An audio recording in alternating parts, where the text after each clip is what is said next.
Good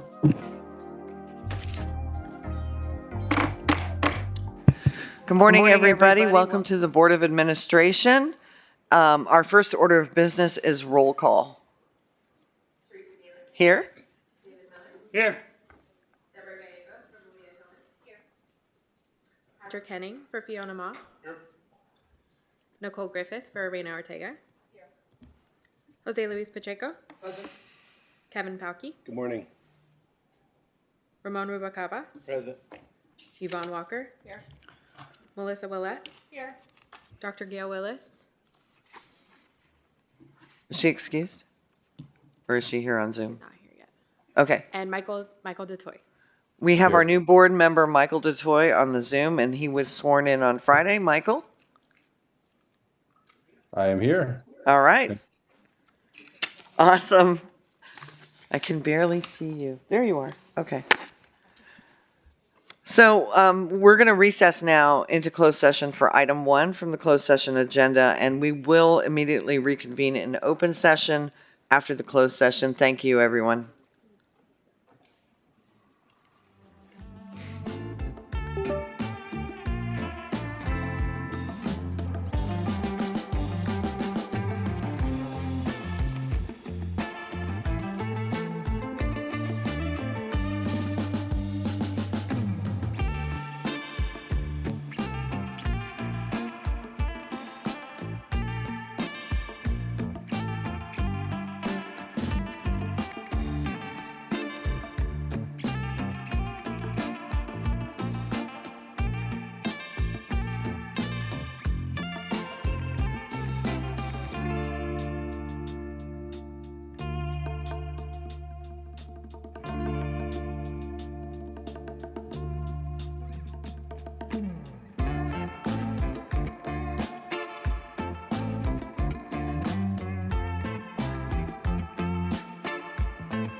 Hey, Susan, this is Greg. Can you hear me?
Can you guys hear me?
Administration open session.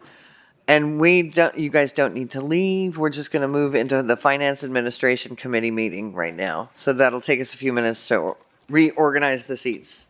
So be patient. Pardon me? Oh, that's right now? I thought this was for later. I just want to say before we adjourn the meeting, and Mike, you are here. Yes, you are. I'd like to welcome and introduce our newest board member, Michael DeToy. Last week, Governor Newsom appointed Mike to the seat representing local governments. Mike is a firefighter with the city of Riverside and a member of the Hermosa Beach City Council, where he lives with his family. He has also served as a trustee on the California Firefighters Benefit Trust and was a fiduciary trustee of the International Association of Firefighters Retiree Medical Trust. So congratulations, Mike. We look forward to working with you. Everybody, welcome, Mike. Thank you. And I also want to thank Lisa Middleton for her service to CalPERS, our members, employers, and the board. She was a friend. She's been part of the CalPERS family for more than 6 years. She worked tirelessly to ensure our employer partners were well represented in every decision CalPERS makes. Lisa is a thoughtful, collaborative, and pragmatic leader. Her calm and measured approach has allowed her to navigate complex policy matters and maintain a steady hand even in the most difficult situations. And as the first transgender person elected to a non-judicial office in California, Lisa represents the very best of CalPERS and has been a champion for diversity, equity, and inclusion. She has been a trusted partner to both her fellow board members and everyone on the leadership team, and we wish her the very best in the next chapter of her life and career. And with that, again, I will adjourn this meeting and move on to the Finance Administration Committee meeting. It might take about 5 minutes. Okay. I am turn-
Call a session to order. This is the Finance and Administration Committee. And so because we're not all present in the same room and board members are participating from remote locations that are not accessible to the public, Bagley Keene requires the remote board members to make certain disclosures about any other persons present with them during open session. Accordingly, board members participating remotely must each attest either that they are alone or if there are one or more persons present with them who are at least 18 years old, the nature of the board member's relationship to each person. At this time, I'll ask the remote board member, Mr. DeToy, to verbally attest accordingly. I am alone. Okay, thank you. Okay, so I guess we'll continue with our roll call. David Miller. Here. Patrick Henning for Fiona Ma. Jose Luis Pacheco. Present. Kevin Palke. Good morning. Teresa Taylor. Here? Yvonne Walker. Here. Melissa Willett. Here. Okay, the next order of business is the election of the chair and vice chair of the Finance and Administration Committee. I'll now take nominations for chair of the Finance and Administration Committee. Oh, I'll call on President Taylor. Hi, thank you very much. Oh, let me Oh, you haven't got me yet?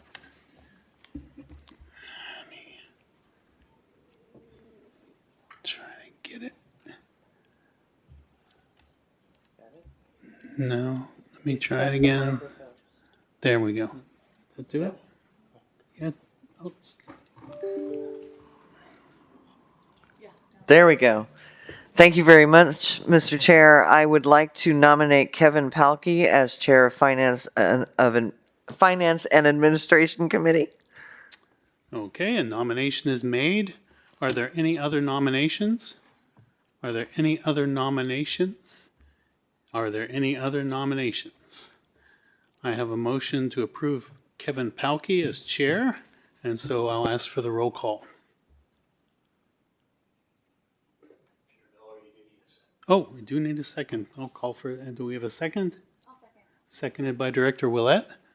Okay, so now I will have a motion and a second. So are there any discussions on the matter? Okay, so I'll call for the question.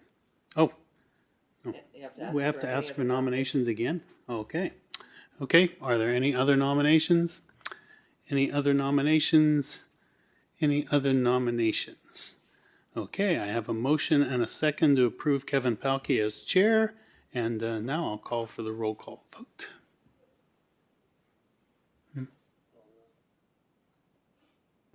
You may do a verbal vote. Ask for ayes and nays. Okay. Because Mike is not on the committee. Okay, then all in favor? Aye. Any abstentions? Any nays? Nope, it's unanimous. Congratulations, Mr. Palke, and we'll change chairs.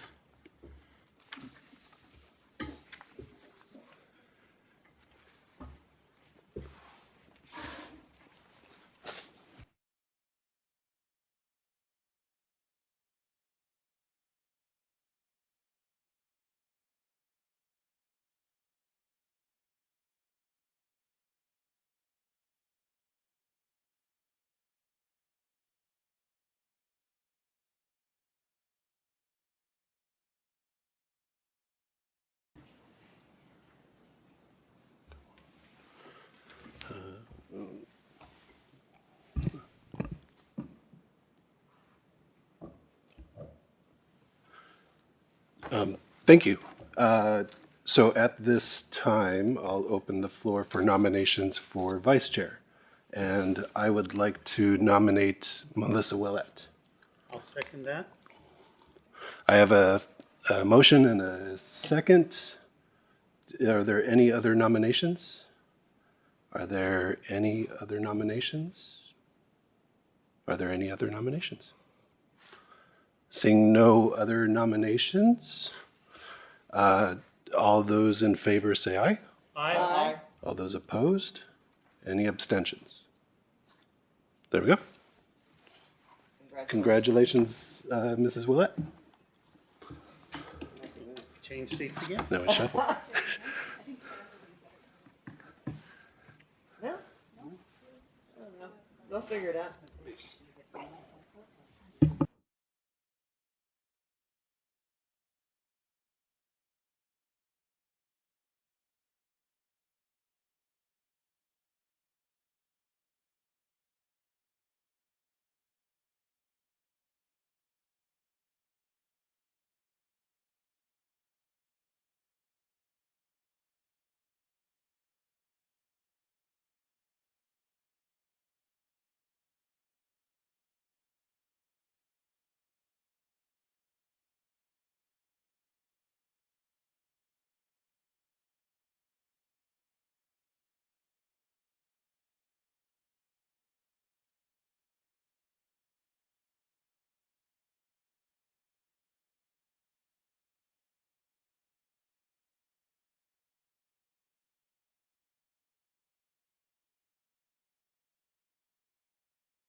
So, first off, thank you for the vote of confidence, but I think we got to get to work here. So, Ms. Nix, the floor is yours.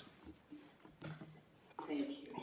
Good morning, Chair Palkey and committee members. Michelle Nix, CalPERS team member. First, let me congratulate Kevin Palkey and Melissa Willett on your election to chair and vice chair. Next, the Social Security Fairness Act signed into law on January 5th, 2025 rescinded federal laws known as the Government Pension Offset, GPO, and the Windfall Elimination Provision, WEP. This law does not impact the paid benefits that CalPERS administers. However, it may impact some of our members who are now eligible to receive Social Security benefits and worked for an employer that did not withhold Social Security taxes. The state Social Security Administrator team has been assisting members and employers regarding questions.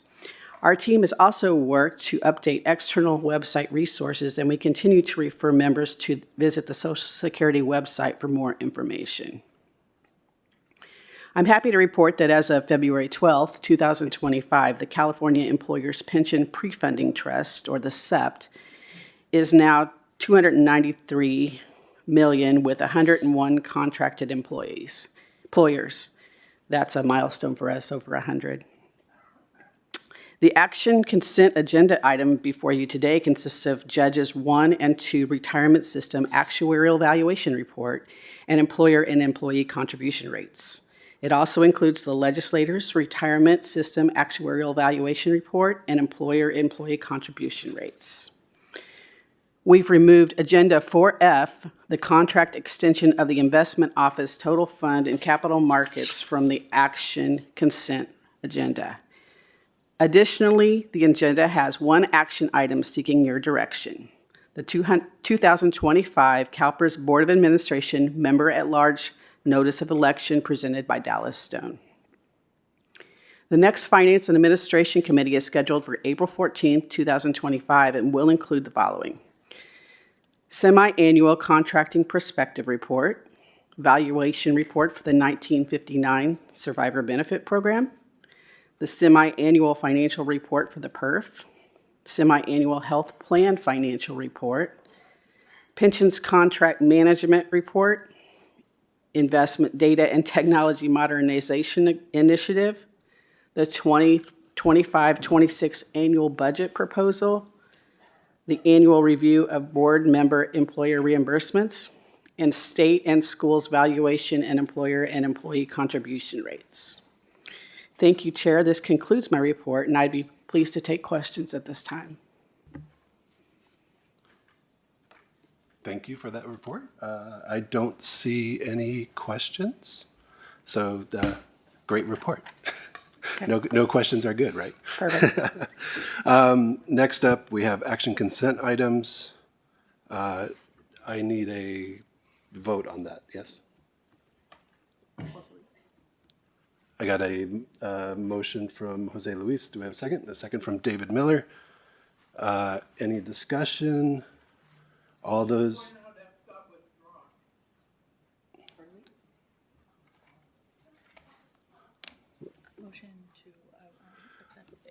So the motion is to accept A through E on the action consent items. All those in favor say aye. Aye. All those opposed? Any abstentions? Motion carries. Next up is information consent items. I have not received anything to be pulled for question. So the next item is the action agenda item, CalPERS Board of Administration Member at Large Notice of Election. Mr. Stone. Good morning, Dallas Stone, CalPERS team member. This is an action item seeking the Finance and Administration Committee's approval to initiate the 2025 Member-at-Large election for 2 seats on the CalPERS Board of Administration by adopting the notice of election which was provided to you in Attachment 1. Please note that due to the governor's announcement of change in appointment to the board's local government elected official and an updated version of the notice of election removing Ms. Middleton and adding board member DeToy will be sent on release date. If approved, we will release the notice of election on March 17th, 2025, which will also start the nomination period. Nomination petitions with a minimum of 250 eligible original signatures will need to be submitted to CalPERS by potential candidates no later than 5 p.m. on May 15th, 2025. All forms related to the nomination requirements will be posted on the CalPERS Board election webpage. Interested candidates may also request a copy of the forms by contacting the Board Election Office. After approval, the Board Election team will work with the CalPERS' Board Election vendor to print and mail the notice of election to eligible retired members. Active members will receive an electronic copy of the notice of election distributed to them by their employers, who will receive it via a CalPERS circular letter. Last week at our stakeholder briefing, a request was made to enhance our release of the notice of election to our eligible active voters. Our election team is actively working with our public affairs office on an email marketing campaign that will complement the circular letter. I'm happy to answer any questions that you may have at this time. Thank you.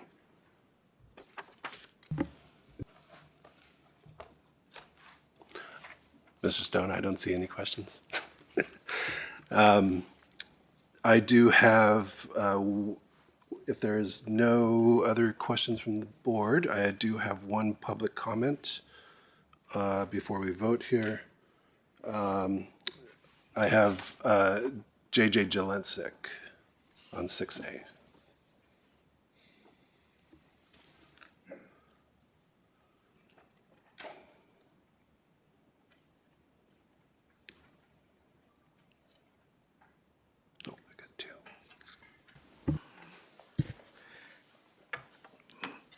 JJ Jelensik, Director of Health Benefits, RPEA. Congratulations on your election. The election notice requires that a candidate be a resident of California. This is not supported by the Public Employee Retirement Law, nor your Code of Regulations. I guess I once again get to be the institutional memory. This requirement did not exist for years. Then Jeff Baker, a retiree living in Nevada, decided he wanted to run. From management's viewpoint, he was a very bad candidate. He was an ex-CalPERS employee, and management had already had to deal with me. As an employee, I often knew when management was being, shall we say, less than candid. Jeff had witnessed, documented, and complained about some petty corruption that was occurring in the selection of outside managers, not someone management wants on a board. Management therefore decided that the California Election Code requires that an office holder be a California resident, and therefore Jeff could not run. I point out that this is the same election code that forbids internet voting. In one case, CalPERS took the position it was bound by the election code. and the other CalPERS was exempt. It's an example of picking and choosing which laws it must comply with and and those that it must at least appear to comply with and those that it can ignore. I urge you to comply with the Pearl, which is the more specific and says that any member can run in the at-large seat. I also urge you to reject internet voting. We all know how secure and accurate the internet can be, sarcasm intended. So I ask you to consider those. Thank you. And one other point, I had put in for public comment at the end that was related to F, which got dropped, so I will not be making that comment. Thank you. Thank you, Mr. Jelencic. Next, I have Margaret Brown.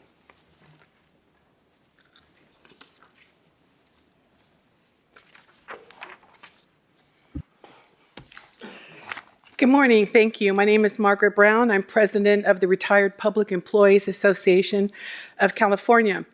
I have addressed both the CEO, your legal counsel, and this board regarding our election processes here since 2017 when I was a first-time candidate. I had concerns over the processes and procedures, and some of those got resolved, like signing the ballot, putting your signature actually on where you voted, that got removed, and opening the ballots in Everett, Washington as they came in. There was no oversight at all. They were open just as they came in over the 30-day period. Those were halted, but other items were not halted, like the internet and phone voting. The problem with the internet and phone voting is there is no audit trail. There is no way for you to confirm how you voted. So if you wanted to do a recount, there would be no way to figure it out because it's just your vendor recalculating the numbers they already have. Where if you have a paper ballot, it's very easy. They just scan it through the system and they recount them. You know, there was two primary reasons for the board voting to add internet and phone voting. And that was to increase participation and maybe to eventually save costs so you wouldn't have to actually mail paper ballots to everyone, which is very expensive. By the way, none of these outcomes have been achieved. You still get about the same percentage voting. They just switch from one medium to another. And the fact that CalPERS is not able to eliminate paper ballots because only about 10% people vote, it's not going to happen. And so I just think that you really should consider what you're doing with internet and phone voting. It doesn't follow California election code. And I will tell you that our PEA, the legislative committee, is currently considering legislation to force CalPERS to change the way they do their voting because it is not safe and it is not auditable. Thank you. Thank you. I do not have any public comments on the phone. No. With that, can I get a motion to approve the action item? Second. I have a motion from Ms. Vaughn Walker and a second from Teresa Taylor. Any other discussion on this? Seeing none. All those in favor say aye. Aye. All those opposed? Any abstentions? I abstain. I have one abstention from Mr. Pacheco. And the ayes have it.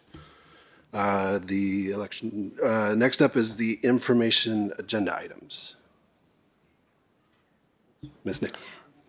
Chair Palkey, we have no information agenda items to present today. So I think if you want to move on to summary of committee direction, I'm happy to do so. Yes, thank you. I took no direction today. That was easy. Thank you, Ms. Nix. I have had only one public comment for 7B, but that was polled. So if there are no other public comments on the phone, no. Then I will call this meeting adjourned, and our next committee, Performance Compensation Talent Management, will meet in Anybody have a desire? 5? 5 minutes? In about 5 minutes. So with that, thank you. All right, we're all moving.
We will now call the Performance, Compensation, and Talent Management Committee open session to order. Because we are not all present in the same room and board members are participating from remote locations that are not accessible to the public, Bagley Keene requires the remote board members to make certain disclosures about any other persons present with them during open session. Accordingly, the board members participating remotely must each attest either that one, they are alone, or two, if there are one or more persons present with them who are at least 18 years old, the nature of the board member's relationship to each person. At this time, I will ask each remote board member to verbally attest accordingly. Please conduct the roll call attestation. Michael DeToy. I am alone. Thank you.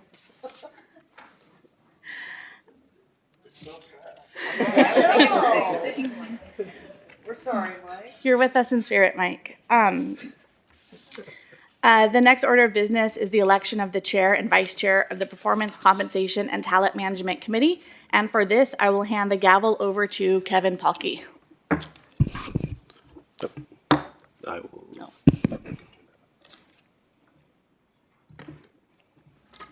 That'll work too. I got it. Yep. Yep, we're good. Okay.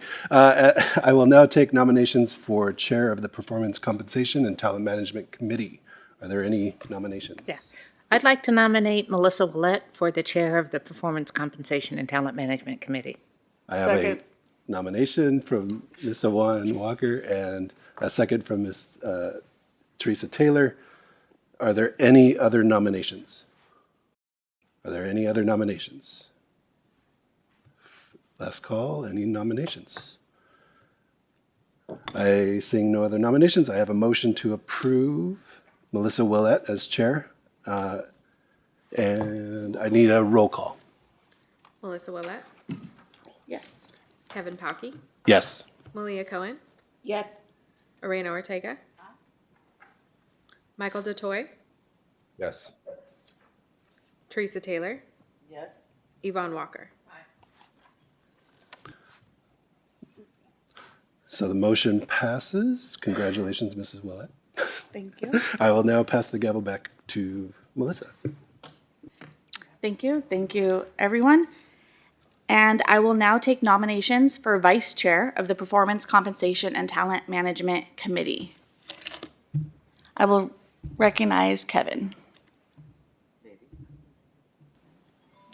I would like to nominate Controller Malia Cohen. Thank you. And is there a second? Thank you, Ms. Walker. That has been moved by Mr. Palke. That has been seconded by Ms. Walker. Are there any other nominations? Are there any other nominations? And final call for other nominations. I have a motion to approve Controller Cohen as vice chair. Please do the roll call vote. Melissa Willett. Yes. Kevin Palke. Aye. Malia Cohen. Aye. Aye. Michael DeToy.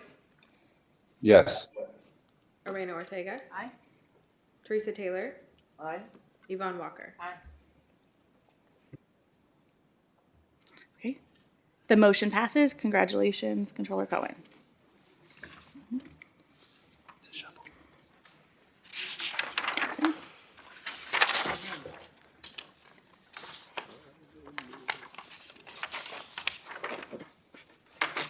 Would you like to join me? Thank you. All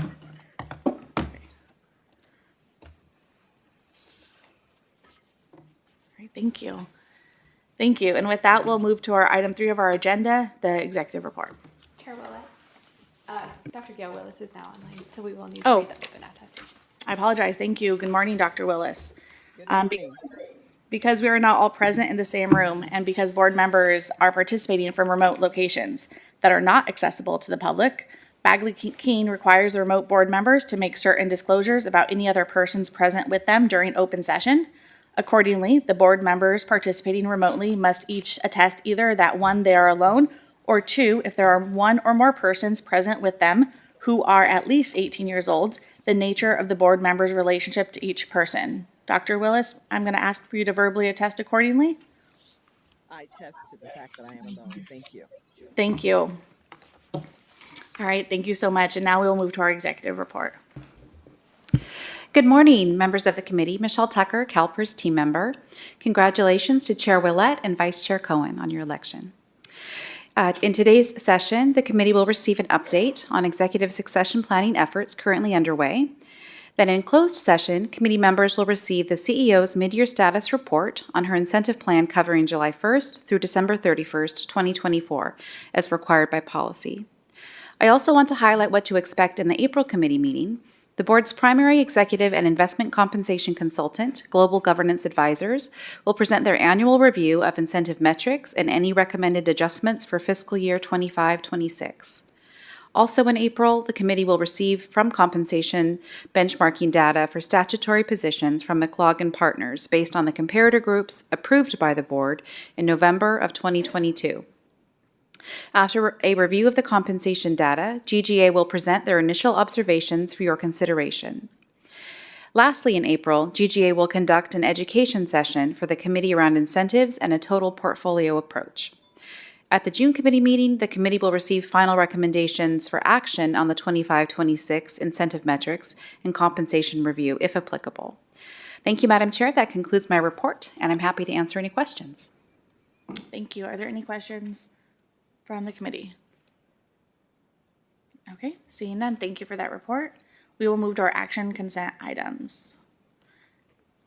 Move approval. All right, that has been moved by Ms. Taylor, and that has been seconded by Mr. Palkey. Can I get a roll call vote for the action consent items 4A and 4B? Malia Cohen. Aye. Kevin Palkey. Aye. Michael DeToy. Aye. Orena Ortega. Aye. Teresa Taylor. Aye. Yvonne Walker. Aye.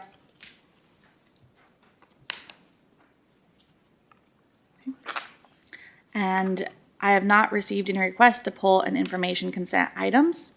So we will move to our information agenda items, which is our executive session planning update. Ms. Tucker.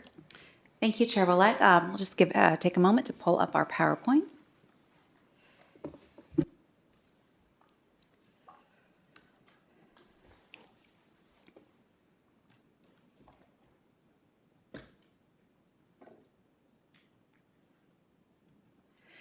And I'll go ahead and get started with my talking points. So good morning. I'm excited today to present an update on our 2025 Executive Succession Planning program. Of course, you all likely know that we do succession planning, and I'm so pleased today to showcase some of our talent management strategies. This is an information item, so again, nothing is expected from you, but we really appreciate the opportunity to provide a glimpse into our body of work and share some of the efforts that we're very proud of.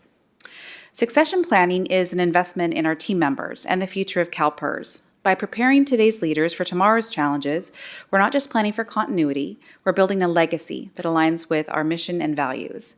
And I do want to thank you again for your interest in this topic and the chance to showcase it. With that, I will segue into our update. So to briefly recap our September presentation to the committee, during that session, we introduced the concept of succession planning, we shared industry best practices, and outlined a high-level approach for implementing executive succession planning at CalPERS. Succession planning is a strategic process that ensures leadership continuity by identifying and developing potential leaders for critical roles. It is also a compliance requirement from the California Department of Human Resources and a recognized industry best practice to enhance organizational stability and resilience.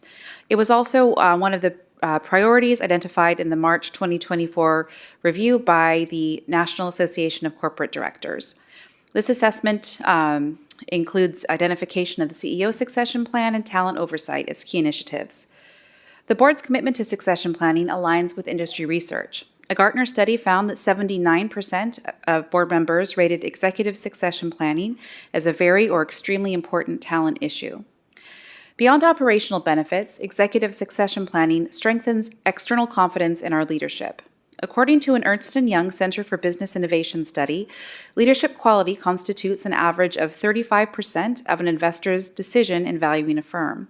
By setting clear leadership criteria and preparing for smooth transitions, we reinforce trust and demonstrate long-term organizational stability.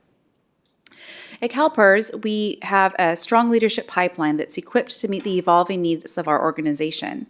The approach that I'll be going over today is integrated with broader talent and culture initiatives. It draws from our incentive programs, performance management, employee engagement, and leadership development. By aligning succession planning with all of these foundational HR practices, we're not just identifying future leaders, we're building a framework for sustained organizational success. So we last, again, presented to you in September of 2024 and shared an overview. Since then, we've refined our approach to meet some updated CalHR requirements released in January of 2025 and to align with new functionalities that are available to us in our HR technology. So let's get started and identify our first group up. So our first group will include the roles on the slide here for part of our executive succession plan. On the left-hand side, you'll see the list of positions that we're focusing on. And we chose to start here for several reasons. Executive positions drive strategy, guide operations, and shape organizational outcomes. Leadership at this level has a direct impact on employee sentiment, influencing satisfaction, commitment, and engagement.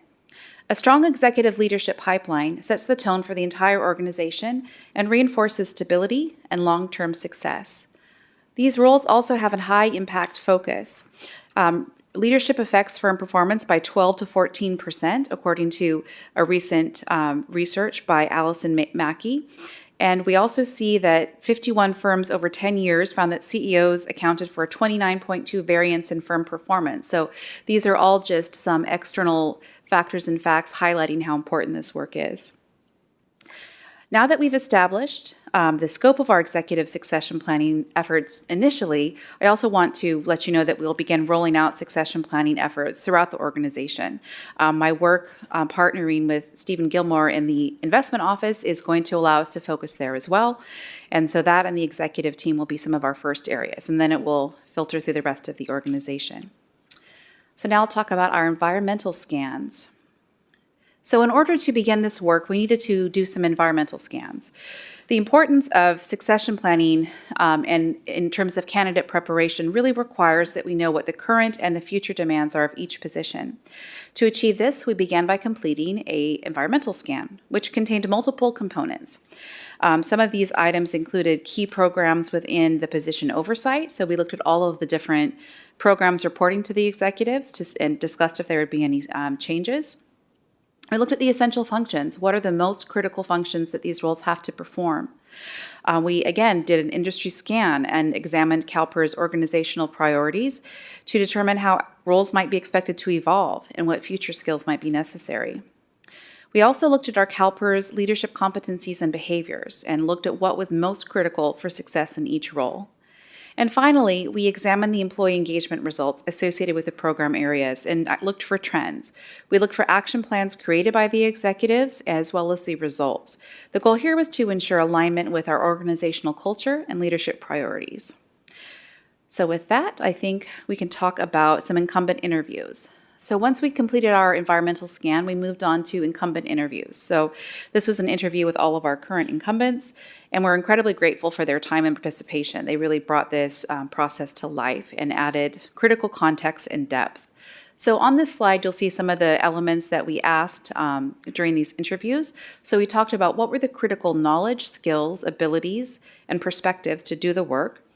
What are the anticipated changes? So we talked about anticipated changes in areas because of technology, stakeholder expectation, board expectation, other environmental factors, as well as social and political aspects. This gave us a clearer understanding of future leadership needs. We also explored the experiences, training programs, and development opportunities that can contribute to success in these roles. So all of that information gleaned from all of those elements that I described will be included in our position profiles, which you'll see on the next slide. And so these combine the objective data of our consolidated position information with the practical insights from our incumbents. So this is an overview of what one of our position profiles will look like. The reason that person has no face and they're like a dot person is because they could be any person. This is the position profile without really consideration of an individual team member at this time. So if you see what's listed on the slide, we're going to have the name of the position, the programs that are overseen, current functions, future functions, key competencies and behaviors, enterprise performance reporting. So we'll look at each program's goals and how they relate to the CalPERS values, missions, and strategic objectives, and then those employee engagement survey and action results that we saw. All right, so our application process. So one of the things that is really exciting is we're seeing kind of a convergence of a couple of our different projects. So we are going to be moving into an Oracle cloud-based solution, updating a decades-old current technology, so that's very exciting. And that will allow us to integrate a lot of this into our Oracle system. Our new process, which is not fully implemented, but it is well underway. We're about into the home stretch here. And so we've made sure that our structure is aligned with its future capabilities. This will ensure a smoother transition once our Oracle system, which we're calling MyHR, is fully launched and will allow us to integrate our succession plans into a long-term scalable system. To support this, we've aligned this year's executive succession planning efforts with the same three-step structure that we'll be able to continue using in our online system. This ensures that we maintain all of the commitments that we made and prepare for implementation. So on the left side of this slide, you'll see some of the initial inputs, which is prepare review content. So this step represents our succession candidate application review process. So they're building things out. This will include a candidate self-evaluation, a talent review panel assessment, which I'll talk about more in a minute, and then a review of the applicant's potential, performance, and talent score. After the candidate and all of that advanced material is done, we'll move on to a talent review meeting. And so these meetings will include HR representatives, incumbents, key stakeholders who will bring a wide variety of perspectives to ensure that decisions are thoughtful, inclusive, and aligned with CalPERS goals. These panels will review both the prepared content and application materials submitted by the applicants. And then finally, we'll come to the evaluation of the candidates. So we'll be ranking candidates on a industry standard 9-box grid that's reviewed by the talent review group. And this structured evaluation process will include measurements of both performance and potential against defined criteria, ensuring a fair and objective selection process. And then once these candidates have been selected for the succession planning programs, we'll develop individualized training plans tailored to provide each candidate with the opportunities and skill-building experiences to succeed in future roles. In terms of eligibility, we just, again, want to reinforce that we are a civil service employer, so all of our positions that we fill are subject to an open recruitment and a meritorious job selection process. And so participation does not guarantee placement in any future CEA or executive or investment leadership position. And applying doesn't guarantee that you'll necessarily be part of this first wave of work. We want our team members who apply to be in good standing, obviously, to be a current CalPERS team member, and that we'll want them to complete their full application. So this is the industry standard 9-box grid. There are a number of different tools that are available. This is the most common. And so candidate readiness will be determined by their placement on this 9-box grid, which is considered an industry best practice for measuring performance and potential. And it provides some objectivity in doing so. Performance evaluates how well candidates have demonstrated success in their current roles and how their professional expertise and experience align with requirements of the succession position. So this should provide insight into their ability to consistently deliver results and meet organizational expectations. At CalPERS, this measure aligns with our performance evaluations. The potential evaluates a candidate's capacity to take on future leadership responsibilities. It assesses adaptability, learning agility, and readiness to meet the anticipated needs of the roles as we've updated them in our position profiles. And while performance and potential are critical components of succession planning, research also suggests that they really need to be evaluated in context with strategic alignment and desire. So this means that we will consider a candidate's contributions to their business plan initiatives, the achievement of their incentive plan goals, as well as employee engagement results and business continuity processes, amongst other factors. Candidates who are scored and placed in those top 3 categories on the top there, which are the top talent, ready for new opportunities, and emerging leaders, will receive targeted training and development actions to prepare them for future leadership opportunities. Just give 1 or 2 examples of what those might be. For example, if you were rated a top talent where you have high performance and high potential, you'll be assigned enterprise-wide leadership initiatives. You might be provided with executive coaching and mentorship, or you might be given temporary assignments or opportunities to gain hands-on leadership experience. If you're in that middle grade where you're ready for new opportunities, we might again enroll you in executive leadership programs, give you opportunities to lead projects, and again assign those mentorship opportunities to deepen exposure to enterprise-level leadership challenges. And for our emerging leaders, we might provide them with structured career development planning to accelerate readiness for future leadership roles, giving them stretch assignments to broaden their experience, and again pair them with executive mentors to provide personalized guidance. So next, we'll look at how we evaluate each of these factors, starting with the performance rating. So this is a a display of one of our current evaluation tools, which is a leader competency assessment. So the performance evaluation is going to assess a candidate's performance history to provide insights into their ability to deliver future results, meet organizational expectations, and align with strategic goals. One of the most common ways that we think about hiring team members for any opportunity is what has past behavior and how will that predict success in future behaviors. So this sort of indicates what the past performance has been. So we can either use our annual performance appraisal process, we can use our leadership competency assessment, or if these team members are in incentive eligible positions, which includes our executive team and investment managers, as well as our CEAs, we would also look to see what the outcomes have been from their incentive plans for the past few cycles. So that bottom slide is just a graphical representation of an LCA question illustrating the format.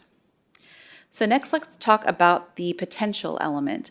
So the potential element evaluates a candidate's ability to meet the future needs of their desired role. This is a critical component as it identifies not only who is prepared for leadership today, but who has the capacity to grow, adapt, and take on greater responsibilities. To assess potential, we will use a potential assessment tool that's tailored to the requirements of each position. Because each role has unique demands, we will work through a separate position-specific assessment for each of these succession candidates. So the process consists of 4 steps. Each assessment will look at the position-specific requirements. So again, this could mean several unique demands of the role that we went over in some of the previous work. The individual themselves, along with the panel, will evaluate them on a 3-point scale. And then the final potential score will be a weighted average of all those other ratings. Each panelist on our talent review team will have the opportunity to talk through and adjust their ratings once they go through them all. And the insights gained from the potential rating will be used to develop individualized training plans for selected candidates, equipping them with the skills and experiences they need to prepare for future roles. In terms of strategic alignment, our application process is going to rely on several valuable data sources that we already have available, which includes, again, their performance on their annual incentive plans. These goals are already tied to performance expectations that reflect strategic priorities and follow best practices, emphasizing linking individual goals with enterprise-wide objectives.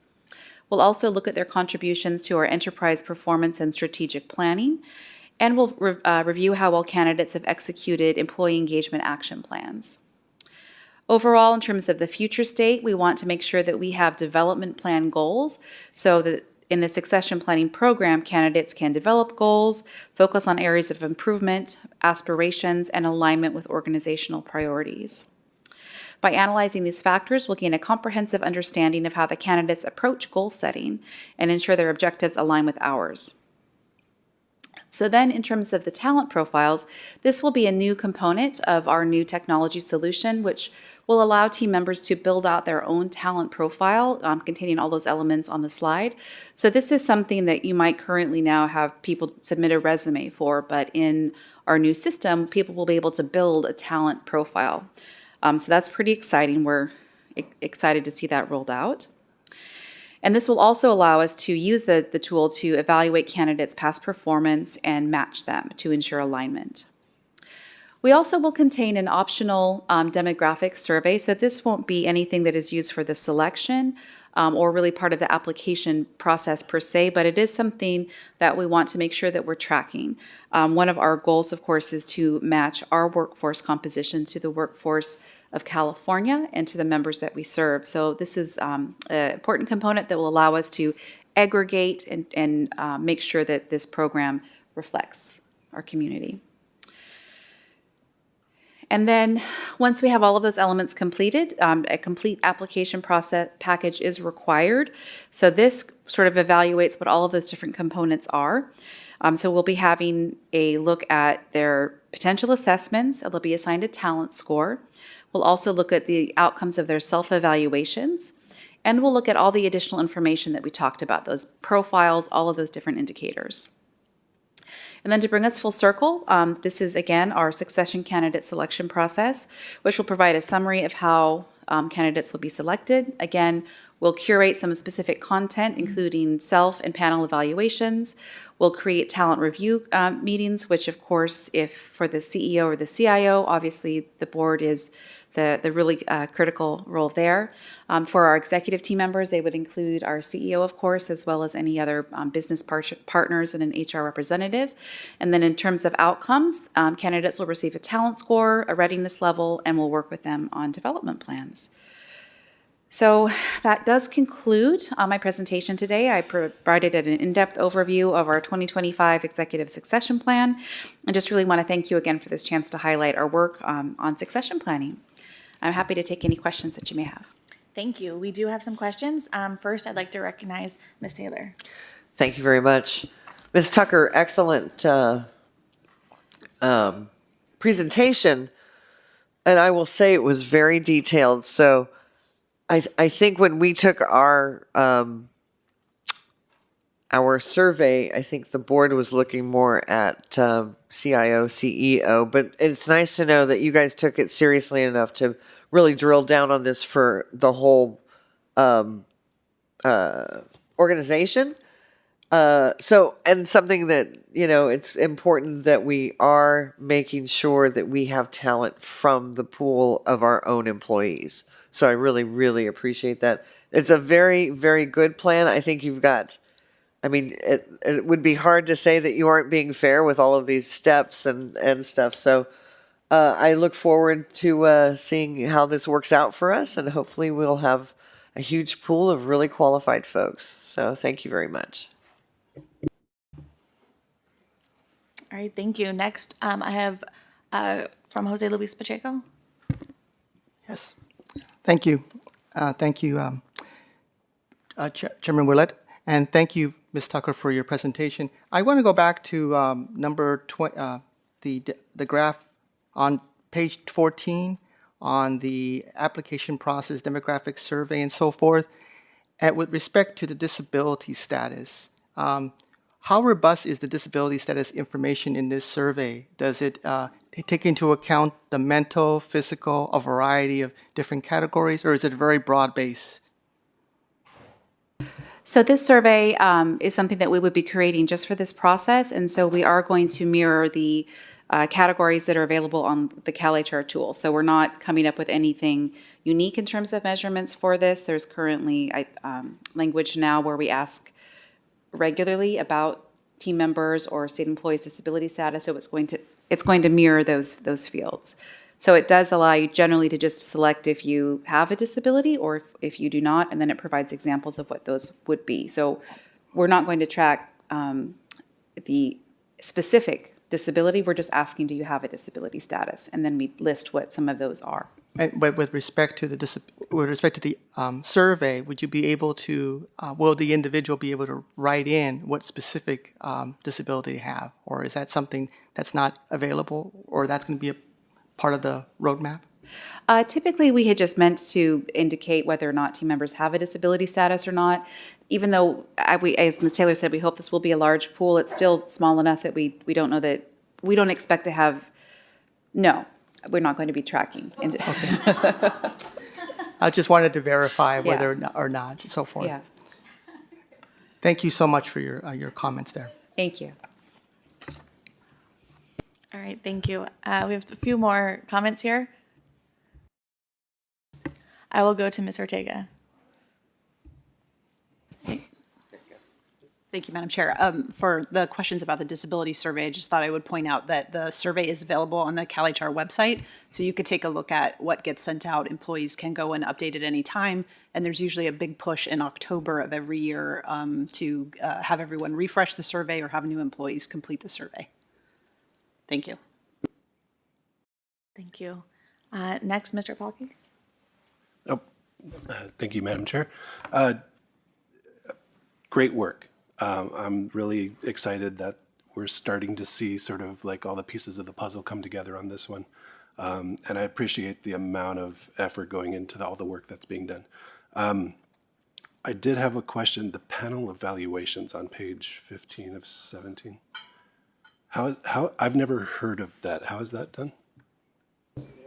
Yeah, I'm happy to answer that question. So in terms of the talent review panel, so once all of the different elements have come in, so that was the panel evaluations and the self-evaluations, this is a group that would ensure that the applications are considered fairly and neutrally. So it would be kind of like a team getting together. So it might be Marcy, it might be either myself or another HR representative, and then she might want to bring in a partner. So for example, if she was going to fill the role of our, chief financial officer, perhaps she might want to bring in Michelle Nix, perhaps she might want to bring in someone else. So it's just kind of designed to ensure a panel approach in evaluating the applications and confirming their placement on that 9-box grid and whether or not they're proceeding into the more advanced stages of our succession planning process. Did that answer the question? Yeah. No, thank you. Okay. I've never heard of it, so thank you. All right, thank you. I also just want to say thank you for the comprehensive and really well thought out presentation on succession planning. I think it's really clear that the whole team is well prepared, future looking, and dedicated to ensuring like smooth transitions at every level of the organization. I do support and have confidence in the staff's approach, but similarly to Ms. Taylor, I think the board can take a higher level view going forward on this item. Thank you.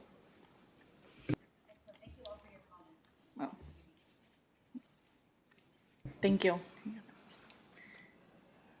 So is there public comment? I don't have any public comment, phone comment on this item. Okay, thank you so much. Next item on the agenda is the summary of committee direction. I don't think we have. Or, microphone. Did it break?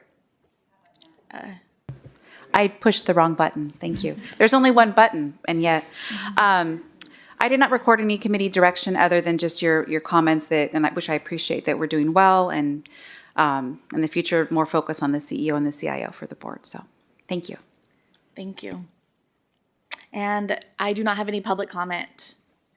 So with that, we will recess now into closed session for items 1 through 3 from the closed session agenda, and we'll immediately reconvene in open session after the closed session. Thank you, everyone.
All right, okay. So thank you, everyone. We are back in open session, and this adjourns this meeting. We will now take a 15-minute break and return into the Risk and Audit Committee at 11:15.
good to go.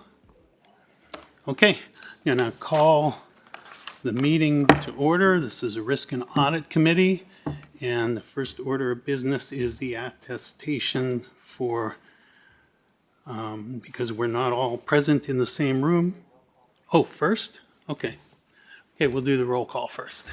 David Miller, Here. Malia Cohen, Present. Patrick Henny, Here.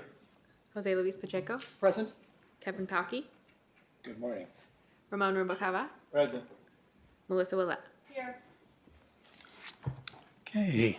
Because we're not all present in the same room and board members are participating from remote locations that are not accessible to the public, Bagley Keene requires the remote board members to make certain disclosures about any other persons present with them during open session.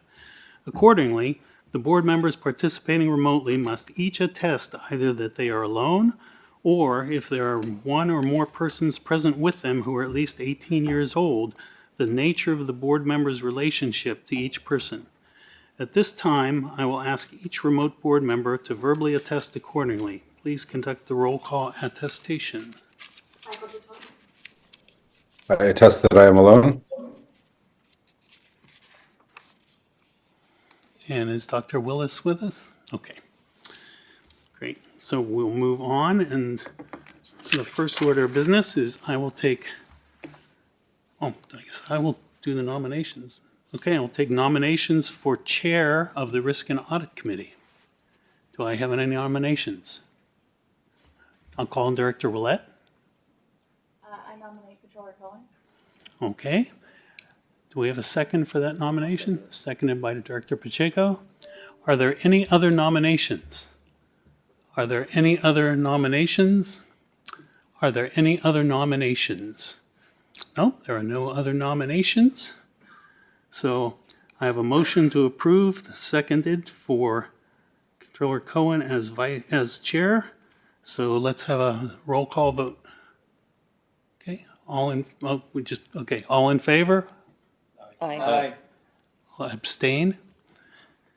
And the motion passes. Congratulations. Thank you. Okay, we'll switch seats. I'll hand over the gavel. And here's the little script.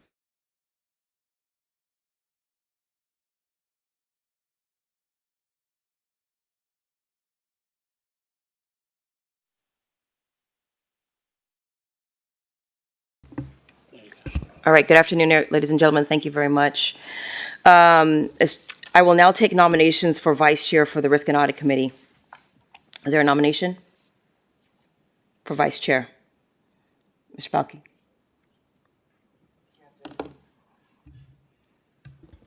Thank you. I'd like to nominate David Miller. Are there any other nominations? I will second that. Thank you. A motion has been made by Mr. Palkey, second by Member Willett.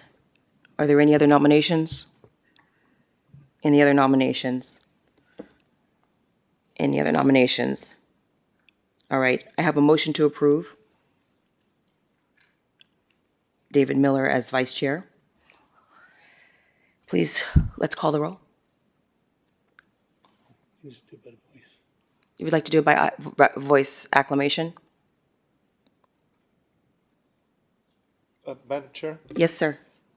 when we have a motion and a second and there is no contested election, do we still need to have a full vote? Please.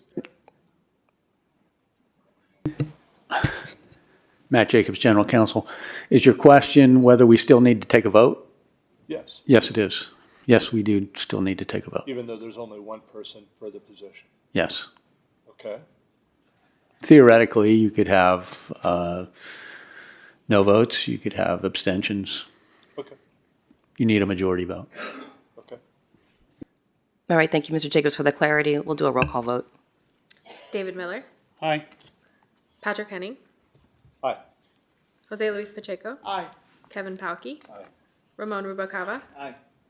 Melissa Willett. Yes. All right, thank you very much. Motion passes. Congratulations. All right, we'll continue moving with the agenda. The next item of business is the executive report. Good morning, Madam Chair, Mr. Vice Chair, committee members. I'm Kevin Fine, CalPERS team member and Chief Compliance Officer. First, I'd like to offer my congratulations to Controller Cohn and Mr. Miller on their election to Chair and Vice Chair. Today, you'll be asked to approve a revision to the Office of Audit Services Charter. Also, for the issuance of a request for proposal for third-party parallel valuation and certification services related to our actuarial work. I will also be providing a mid-year update on the Enterprise Compliance Risk and Governance Fiscal Year 2024-25 Annual Plan, and Ms. Chapui will present the Office of Audit Services Strategic Plan. The next Risk and Audit Committee meeting is scheduled for June 2025 and will include the Fiscal Year 2025-26 Annual Plans for both Enterprise Compliance Risk and Governance and the Office of Audit Services, and presentation of the Fiscal Year 2024-25 Annual Compliance Report. This concludes my report. I'm happy to take any questions. Thank you very much. Any questions, colleagues? All right, seeing no questions, thank you for the report.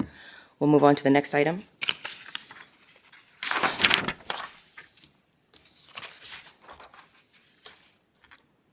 All right, next item is action consent items. I'm sorry? All right, motion has been made by Jose Luis Pacheco, second by Kevin Palkey. Do we need to take a roll call vote or anything? All right, all those that are in favor, say aye. Aye. Aye, sounds unanimous. The next item on the agenda is a action consent item, which includes the approval of the November 18th, 2024 Risk and Audit Committee open session meeting minutes. Please note that the agenda should say approval of the November 19th, 2024 minutes. Do I have a motion for approval? All right. Second. All right, also, okay, motion has been moved by Jose Luis Pacheco, seconded by Mr. Hemmings. Let's take not a roll call vote, but a vote by acclamation. All those in favor say aye. Aye. Aye, all right.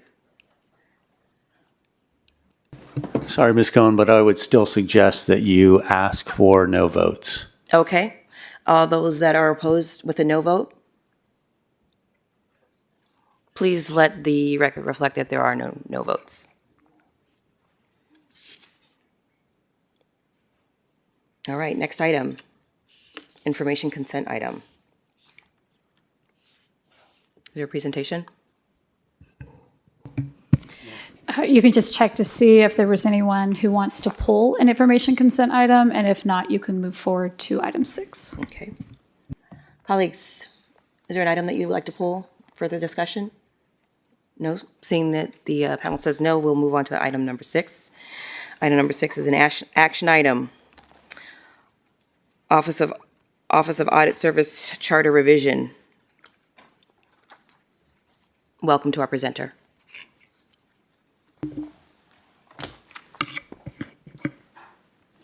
Good morning, Madam Chair, members of the committee, Felice Chapuis, Office of Audit Services. Agenda item 6A is an action item. Staff requests the Risk and Audit Committee to approve Office of Audit Services revised charter. As we heard at the Board Education Day, the internal audit standards are revised. To conform with the global internal audit standards, we updated our charter. The standards require Office of Audit Services, also known as OFAS, to have a charter to specify, at a minimum, the purpose of internal auditing, OFAS's commitment to adhering to the global internal audit standards, OFAS's mandate, including the scope and types of services to be provided, as well as board's responsibilities and expectations regarding management support of the internal audit function, and OFAS's organizational position and reporting relationships. To conform with the new standards, OFAS used the Institute of Internal Audit's charter template for the public sector and revised its charter. The revised charter memorializes many of OFAS's existing practices and further defines the essential conditions required to ensure the success of an internal audit function. We would like to highlight some important additions to the charter. The new charter outlines the board's oversight responsibilities, which include demonstrating its support of the function, participating in discussions about the new standards, and participating in the annual enterprise risk assessment to communicate the board's perspective on the organization's strategies, objectives, and risks. It also defines the chief auditor's responsibility to report to the board and senior management on items including the internal audit plan and performance relative to its plan, potential impairments to independence, and the results of the quality assurance and improvement program, and significant risk exposures and control issues that could interfere with the achievement of CalPERS' strategic objectives. The proposed charter describes the chief auditor's responsibility to develop and maintain a comprehensive quality assurance improvement program to evaluate all aspects of OFAS, ensure conformance with the standards, and performance measurement to assess OFAS's progress towards achieving its objectives and promote continuous improvement. The charter also includes new requirements related to the qualifications of OFAS's external assessment team and communication of those results to the Risk and Audit Committee. The standards require OFAS to bring the charter to the Risk and Audit Committee periodically. We discussed this with Ms. Frost and agreed to present the charter for reconsideration and approval at least every 2 years. This concludes my presentation, and I'm happy to answer any questions that you may have.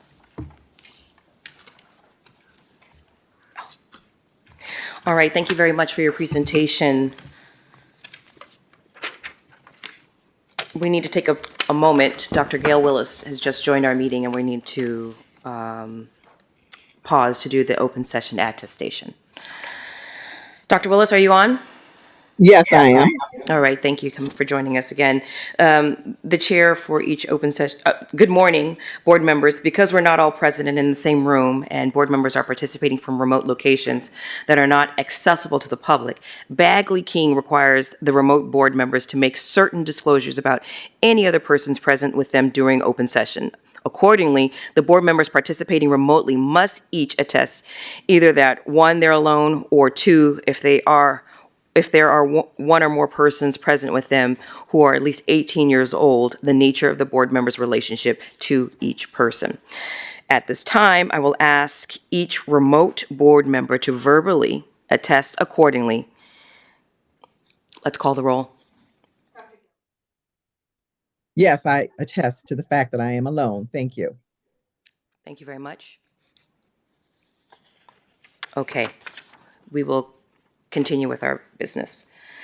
Thank you very much for your presentation. Colleagues, are there any questions or, yes, Mr. Ramon Rubalcaba. Thank you. Yep.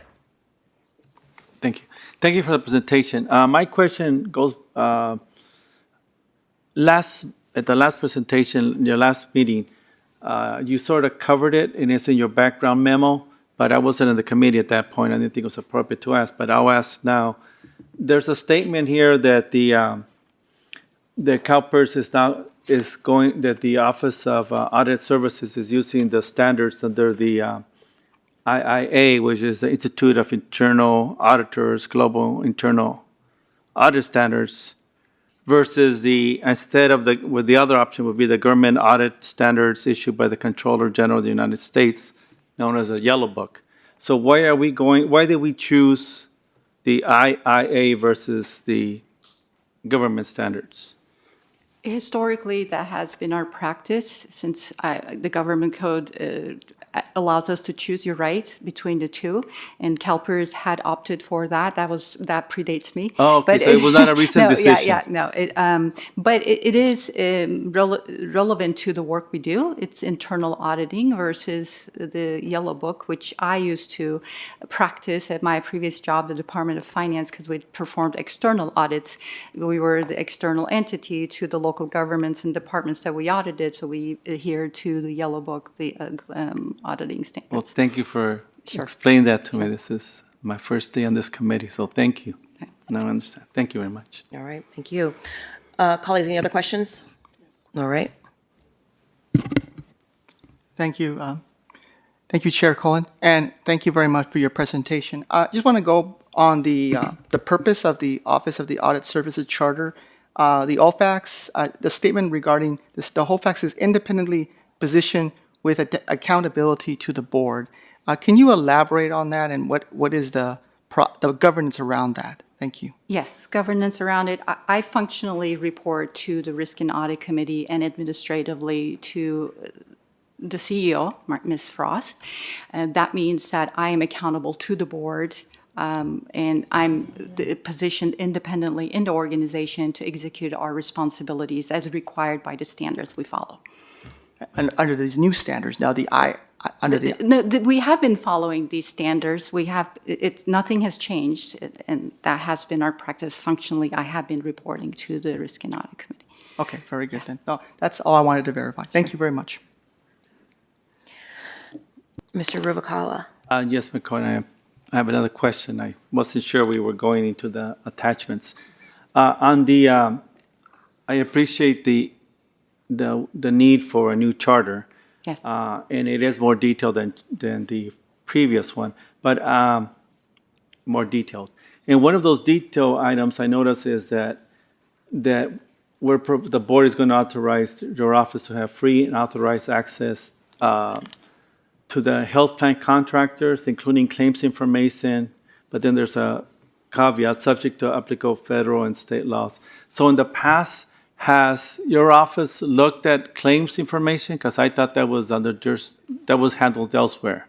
But have you looked at claims information? It could have been within the scope of our audits we perform. I can't remember off the top of my head. However, the assignments we performed related to health care providers were more in compliance area, and we assessed their compliance in regards to the contract that CalPERS has with them. So if that required any access to it, possibly. Okay, thank you for the clarification. I appreciate that. Thank you, Ms. Cohen. Thank you, Chair. You're very welcome. Any other questions? All right, thank you very much for your presentation. Please continue. Madam Chair, this is an action item. Mm-hmm. Yes. So it looks like, okay, thank you very much. So I needed a motion and a second. So the question is, the motion has been made by Jose Luis Pacheco and a second by Mr. David Miller. All those in favor say aye. Aye. Thank you. Any opposed? Are there any abstentions? All right, the majority say aye, and the majority motion passes. Thank you. Thank you.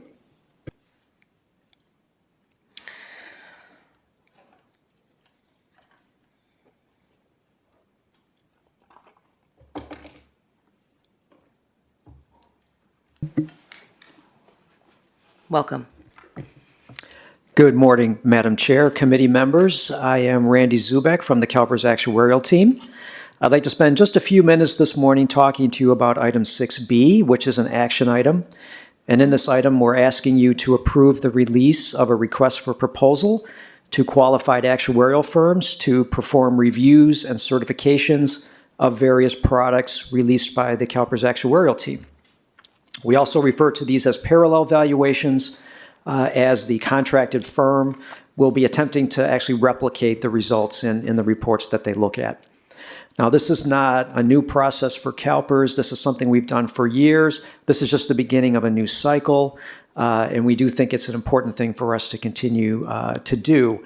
It's not necessarily that we expect to find any significant or material errors or problems with any of our reports, but it certainly does provide that extra level of confidence to our stakeholders that a third party outside of CalPERS has looked at our results and determined them to be appropriate. Now in the item and the attachments, you'll see a longer description of the services to be provided and the process to be used to evaluate the proposals. Generally, the actuarial team expects to evaluate the proposals from a technical level and also score the fees. And then members of this committee would be involved in finalist interviews and then ultimately select the firm that would perform these services. This is about a 3 to 4 year contract period. The first 3 years, this firm would be actively reviewing various valuations, such as the state and schools reports, public agency reports, and the reports we do for our judges and legislators. In the 4th year of that contract period, they would provide to you an overall update of their findings. And so with that, I'm happy to take any questions. Thank you very much. Mr. Henning. So we're looking at a 4-year term for the contract? I apologize. I want to make sure I'm correct. And I believe that the standards, and please correct me if I'm wrong, that we just approved, say a general standard is 3 years for an audit contractor? Yes, so there's, for this purpose, there are groups that recommend we engage in these types of activities and speak to how often they should be done. For example, the Government Finance Officers Association suggests, I believe, every 5 years. The California Actuarial Advisory Panel suggests every 3 to 7 years.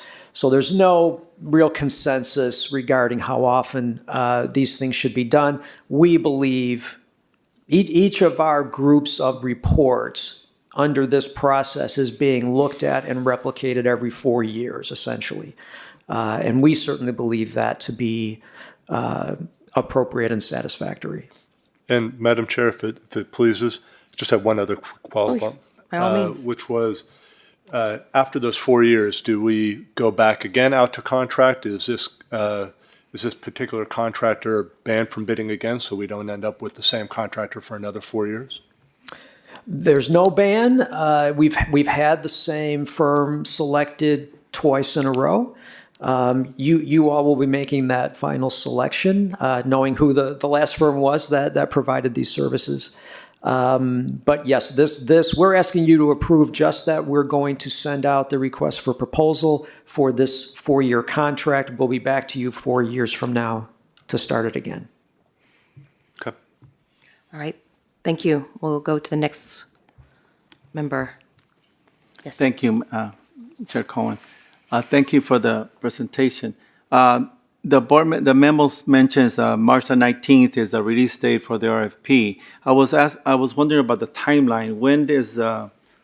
When would it come to the committee, or when, if you could explain the committee, because you talk about there's could be members participating in the review and then the final vote. But I didn't see it on the calendar, on the master calendar. So what's the timeline for the selection process? Yeah, there are various ways we can perform the evaluation and select the final contracted company. Our proposal for this cycle is that the finalist interviews are by a subgroup of this committee and not part of an RAC committee meeting. I don't remember exactly on the calendar when those are scheduled for, but we'll be reaching out to you to schedule those. Keep us updated, please. Thank you. Yep. Thank you, Ms. Cohen. No, my pleasure. Any other questions? All right. Seeing that there are no other questions, let's see, this is an action item. All right, a motion has been made by Jose Luis Pacheco and second by Kevin Palkey. All those that are in favor, say aye. Aye. All those opposed, say no. Are there any abstentions? All right, the motion carries unanimously. Thank you. Thank you. All right, next item is item 7. It's an informational agenda items. Kevin Fine. Good morning again. As I mentioned at the beginning, this is a mid-year update on enterprise compliance, risk, and governance fiscal year 2024-25 plan. First slide, please. Thank you. Again, a couple of these will look similar because we're keeping that standard format as we do this multi-year project. And then as you'll see, we have broken it down. We have people, process, and technology. These are the same that we've had for a couple of years. We continue to focus on bringing more maturity, more expertise, and new programs. Number 3, talk about people. We've spent a great deal of time focusing on our team members. We've successfully brought aboard a number of new team members with significant experience and background in compliance and risk management practices in organizations that have similar activities, be that private sector, financial services firms, or others. We've conducted numerous training and skill building activities, which is giving the team the tools to continue building and maintaining the programs that we're enhancing. Some of the new activities where we are creating new programs to automate what were previously manual processes are also proving to be an educational opportunity for the team as they build new skills as we bring these new capabilities on board. Next slide, please. So again, we actively recruited and we've had a lot of success. We've also realigned so that we are providing 2 clear channels of compliance advisory services and risk advisory services. It is all coordinated at the top so that we make sure, and we've been building catalogs of some of the cases that we've been working on so that we can assure going forward consistency in the advice we're providing as we interpret the rules, help team members across the enterprise comply with the various programs, et cetera. Next slide, please. A number of process enhancements just in the first 6 months of this fiscal year. We have launched an assurance and monitoring review program. We have just 1 month ago rolled out 2 new soft launch capabilities, automating previously, again, manual processes, one related to outside business interests that get reported, and the other on third-party agreements and doing conflicts checks, again, using the new technology that we have brought aboard. We have changed our onboarding process for new staff from the bottom to the top, where we are taking an in-depth review of all of the issues that we need to be concerned with, helping them make all their proper disclosures, learning and educating on the requirements if they're a covered person, a Form 700 filer. And we have extended this to individual team members who have been promoted and are moving into a more senior role. We do a refresher onboarding. As their responsibilities expand, obviously that brings in more areas that they may need to be concerned about. Next slide. And as I said, from technology, again, you've seen us launch a few new things over the last couple of years. This year, we finished the full deployment of the gift reporting module. We have, as I said, just soft launched the outside business activities and also third-party conflict monitoring. We are checking on agreements and training the system. We have also been loading all of the Form 700 data into the system. So again, rather than manually searching hard copy documents, we are letting the power of the system assist in scanning large volumes of information to hopefully help us pinpoint where there's the potential for conflicts of interest. And that is the end of my report. I'm happy to answer any questions. Okay, thank you. Looks like there are no questions. All right, thank you for your report.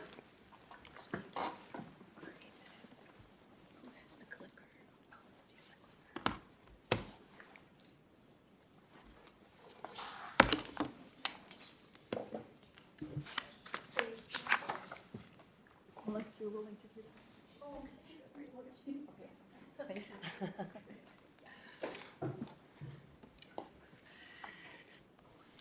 Okay. Great. Good morning, Madam Chair, members of the committee. Belize Shapuya again. Agenda item 7B is an information item. To conform with the global internal audit standards, Office of Audit Services, OFAS, also developed a strategic plan to guide the internal audit function in achieving its long-term goals in fulfilling the internal audit mandate. The standards require the internal audit functions to develop and implement a strategy that supports the strategic objectives and success of the organization and aligns with the expectations of the board, senior management, and other key stakeholders. The standards further specify that the internal audit strategy must include a vision, strategic objectives, and supporting initiatives for the internal audit function. Finally, the standards require the chief auditor to review the internal audit strategy with the board and senior management periodically. To develop the strategic plan, we defined OFAS's vision and mission statements to solidify how OFAS supports the broader vision and mission of CalPERS. We also considered the strategic objectives in the 2022-27 CalPERS strategic plan and the associated business plan initiatives, as well as our recent quality assurance and improvement program reviews.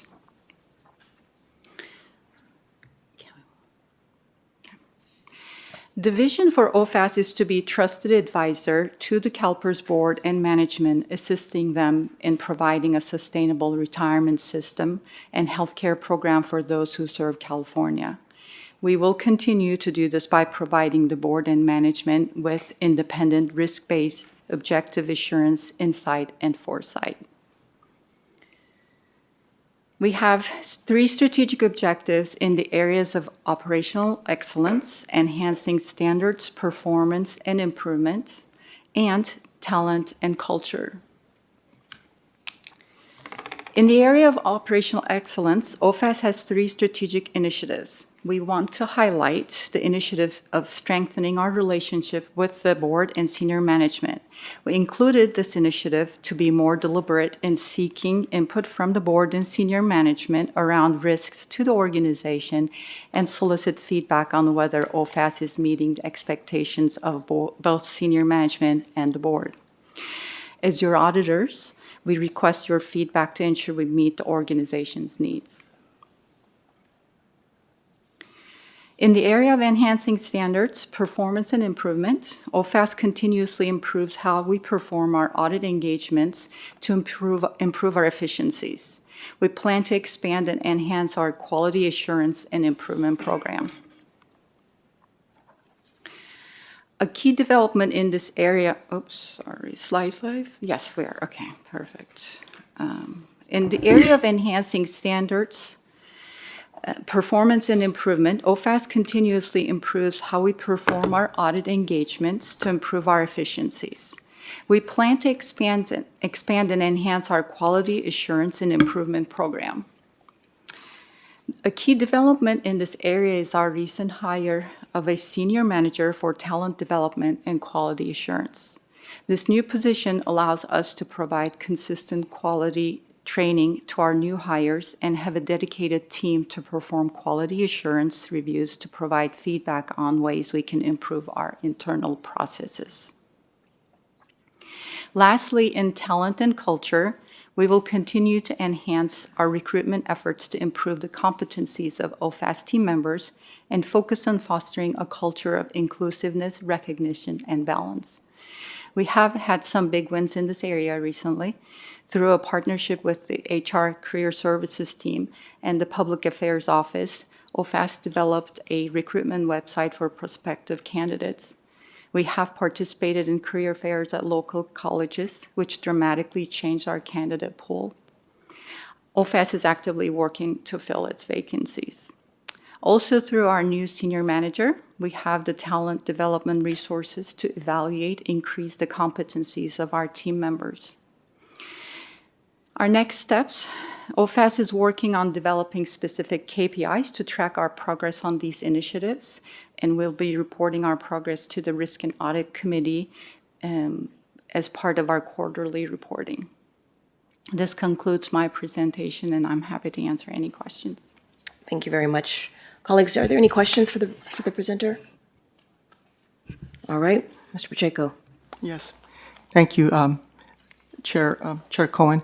And thank you very much for your presentation. I really enjoyed reading the material on the strategic plan. With respect to talent and culture, you mentioned recruit, develop, and retain internal auditors qualified to successfully perform assignments and achieve their internal audit plans. In that area, what is your vision in terms of how that would develop out? Just if you can elaborate. Yeah, thank you. I appreciate the question. We recently experienced a high turnover after the pandemic, and our first goal is to staff our vacant positions and then to continue growing our talent pool through training and performing assignments mostly. So that's going to take us a while, probably a year and two, to redevelop that expertise. And we're also relying on external expertise on technical areas such as IT audits and investment audits. We're working with Weaver. You had a chance to meet them at the board education day. They're helping us develop risk assessments and coach and mentor our team members in growing their skills and knowledge and abilities in those technical areas. So collectively, we're able to perform those assignments. Excellent. And with respect to recruitment, are you utilizing the rapid recruitment event? Recruitment process? Yes. We've gone through 3 rounds of rapid recruitment event, but what we noticed recently working with our HR team, having presence on site at college recruitment fairs really paid off. Our team members are going there actively talking to the senior and graduating class candidates and in educating them on the opportunities that we have at CalPERS and on our team, especially those majors that don't have focus or a clear career path, such as the econ majors, English majors, history majors. What we're looking for is really the analytical skills, and we can train those grads to become auditors. We have that training and skills and abilities to do that. But it's just like getting the attention of those new grads to apply and seek opportunities in our organization is the key. That is really wonderful. In terms of recruitment processes with respect to the universities, are you looking at the California state universities, the universities of California? Yes, mostly local, Sac State, San Francisco, Chico. We've been to the more local ones, California universities. Do you plan to expand further, maybe perhaps Southern California, California state schools down there, or? Sure, possibly. Why not? We can work with our HR team to assist us setting up those events, and we'll be happy to participate. I mean, I would imagine they all have career fairs and so forth, and job fairs. Yes. So thank you so much for your efforts, and I look forward to more of this robust information. Thank you. Thank you. Colleagues, are there any other questions? All right, I see one more down there. Go ahead. Thank you. So honestly, all my questions were just asked right now. But I just want to encourage you to keep working with our education system and finding those shining stars. Yes, So, thank you. Appreciate it. Just a second. All right, next we'll have David Miller. Yeah, not a question, just a comment. It's kind of anecdotal, but I've heard in passing from a couple of different people who are candidates for positions in state government, including here, that were UC Davis graduates. But UC Davis apparently does not offer an accountancy degree as an undergrad degree. They really focus their accountancy program on their graduate programs, but they do offer, if you want basically a bachelor's in accounting, you do what they call managerial economics, and it includes all the accounting court tracks and everything. But I've talked to a number of people who said when they tried to apply for like accountant trainee jobs or auditor trainee jobs, they were rejected for not having an accountancy degree and not having a bunch of auditing classes already. And so just something to make sure we don't advertently scare off some potentially good candidates. Oh, no, we don't. Thank you for that comment. We don't eliminate any of those. We would be thrilled if they were in our polls. I'll have my friends reapply then. Okay, perfect. All right, thank you. Any other questions or comments? All right, thank you. Appreciate you. Thank you. We'll keep moving.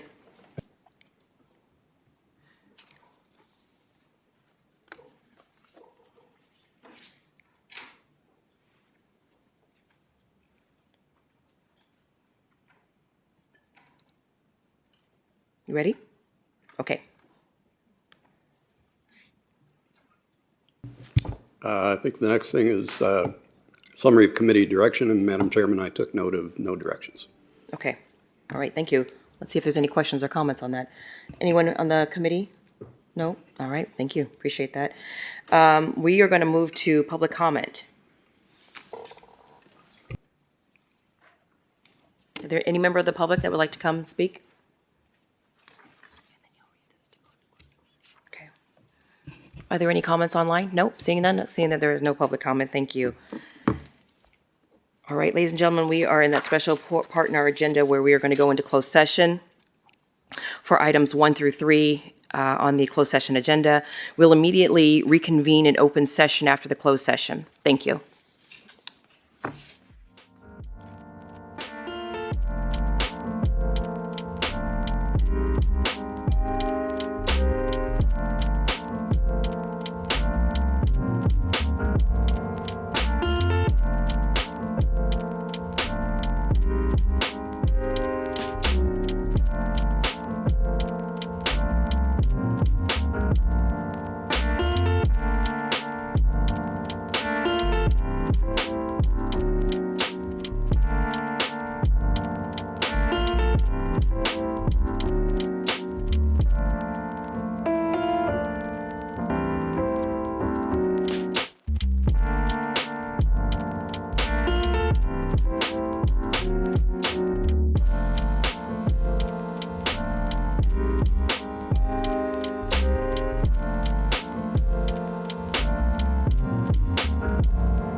Are we waiting? We're waiting. Okay, thank you.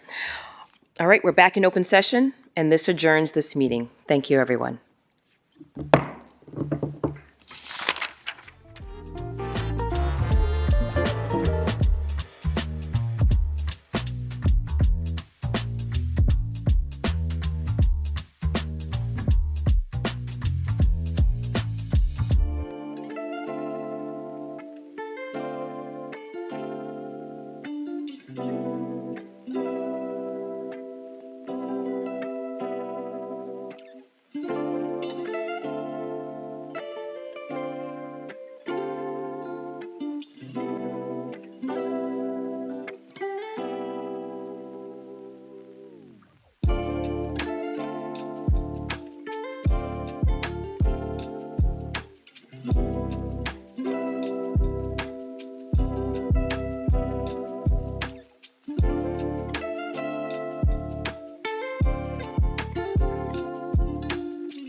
enjoyed their break, and happy to see you all back here with us for this open session of the Investment Committee. So I'll call it to order, and we'll do the roll call.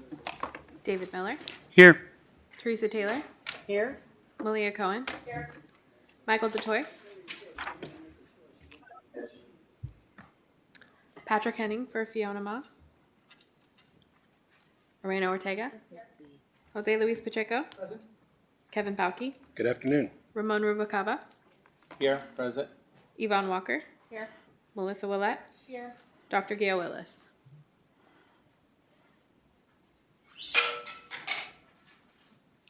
Oh, I announced my name. Yeah. Yeah. For Patrick Henning. Yeah, Patrick is here. Okay. Because we're not all present in the same room and board members are participating from remote locations that are not accessible to the public, Bagley Keene requires the remote board members to make certain disclosures about any other persons present with them during open session.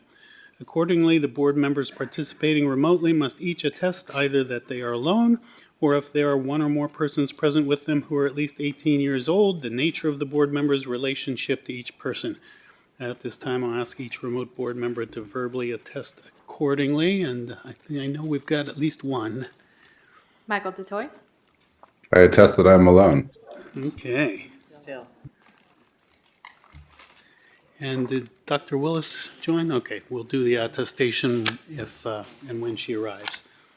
Okay, so the next order of business is the election of the chair and vice chair of the investment committee, and for this, I'll hand the gavel over to President Taylor. Can you hit my microphone? Come on. I have a microphone, you have a microphone. All right, so with that, I would like to take nominations for the chair of the investment committee, and with that, I will call on Kevin Pauke. I'd like to nominate David Miller. All right, I have a nomination for David Miller. Is there another, and a second from Melissa Willett? Is there another nomination? I can entertain another nomination. Is there another nomination? All right, seeing no other nominations, I have a motion and a second for David Miller for chair. Roll call vote. Yeah, that's what I thought. We do need a roll call vote. So go ahead. Teresa Taylor. Aye. Malia Cohen. Aye. Michael DeToy. Aye. Patrick Henning. Aye. Moreno Ortega. Aye. Jose Luis Pacheco. Aye. Kevin Pauke. Aye. Ramon Rubalcaba. Yes. Yvonne Walker. Aye. Melissa Willett. Yes. Dr. Gail Willis. Aye. And I guess I'm an aye as well. All right. So congratulations, David. Thank you. Appreciate it. Oh, I got the gavel again. I really look forward to that. So at this point is the election of the vice chair of the investment committee. And so I will entertain nominations. Oh, I didn't Teresa, push it. I thought I pushed it. There we go. That little, like, there we go. There you go. Sorry about that. I'd like to nominate Melissa Willett for vice chair of investments. We have a nomination. We have a second from Mr. Henning. So any discussion on the matter? Okay, so I'll call for the question. You want to do it 3 times? Oh, any other nominations? Any other nominations? And for a third time, any other nominations? Okay, at that point, we have a motion, we have a second, we have no other nominations, no further discussion, so I'll call for the question. Roll call vote. David Miller. Aye. Teresa Taylor. Aye. Malia Cohen. Aye. Michael DeToy. Aye. Patrick Henning. Aye. Moreno Ortega. Jose Luis Pacheco. Aye. Kevin Pauke. Aye. Ramon Rubalcaba. Aye. Yvonne Walker. Aye. Melissa Willett. Yes. Dr. Gail Willis. Aye. Oh, you're going to have to read her in. Okay, let me do the attestation now that I'm Gail going to has trade joined with us. Melissa. Okay. so because we're not all present in the same room and board members are participating from remote locations that are not accessible to the public, Bagley Keene requires the remote board members to make certain disclosures about any other persons present with them during open session. Accordingly, the board members participating remotely must each attest either that they are alone, or if there are one or more persons present with them who are at least 18 years old, the nature of the board member's relationship to each person. This time I'll ask Dr. Gail Willis to verbally attest accordingly. Yes, I attest to the fact that I am alone. Thank you. Okay, thank you. Okay, I think that covers that. So that moves us to action consent items. And I have not had any requests to pull anything. And I'm not seeing any. Okay. Moved approval by Mr. Pacheco, seconded by Mr. Hennings. Okay, we have a motion and a second.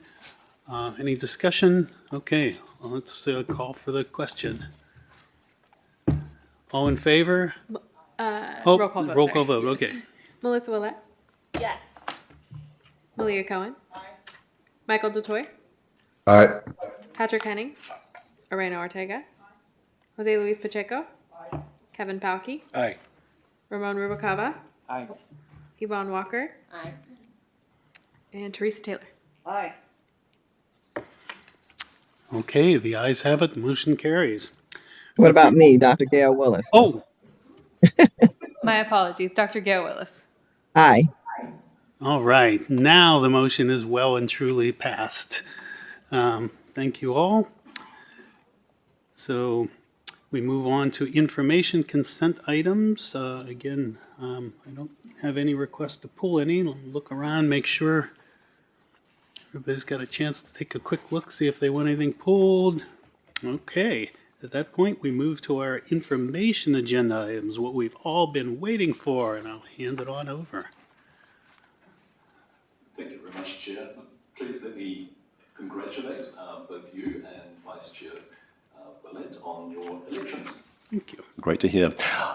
Today is the next installment of our asset liability management discussions, and of course we'll continue this process for some months to come, ultimately ending up, I hope, with board decisions on risk appetite in November of this year.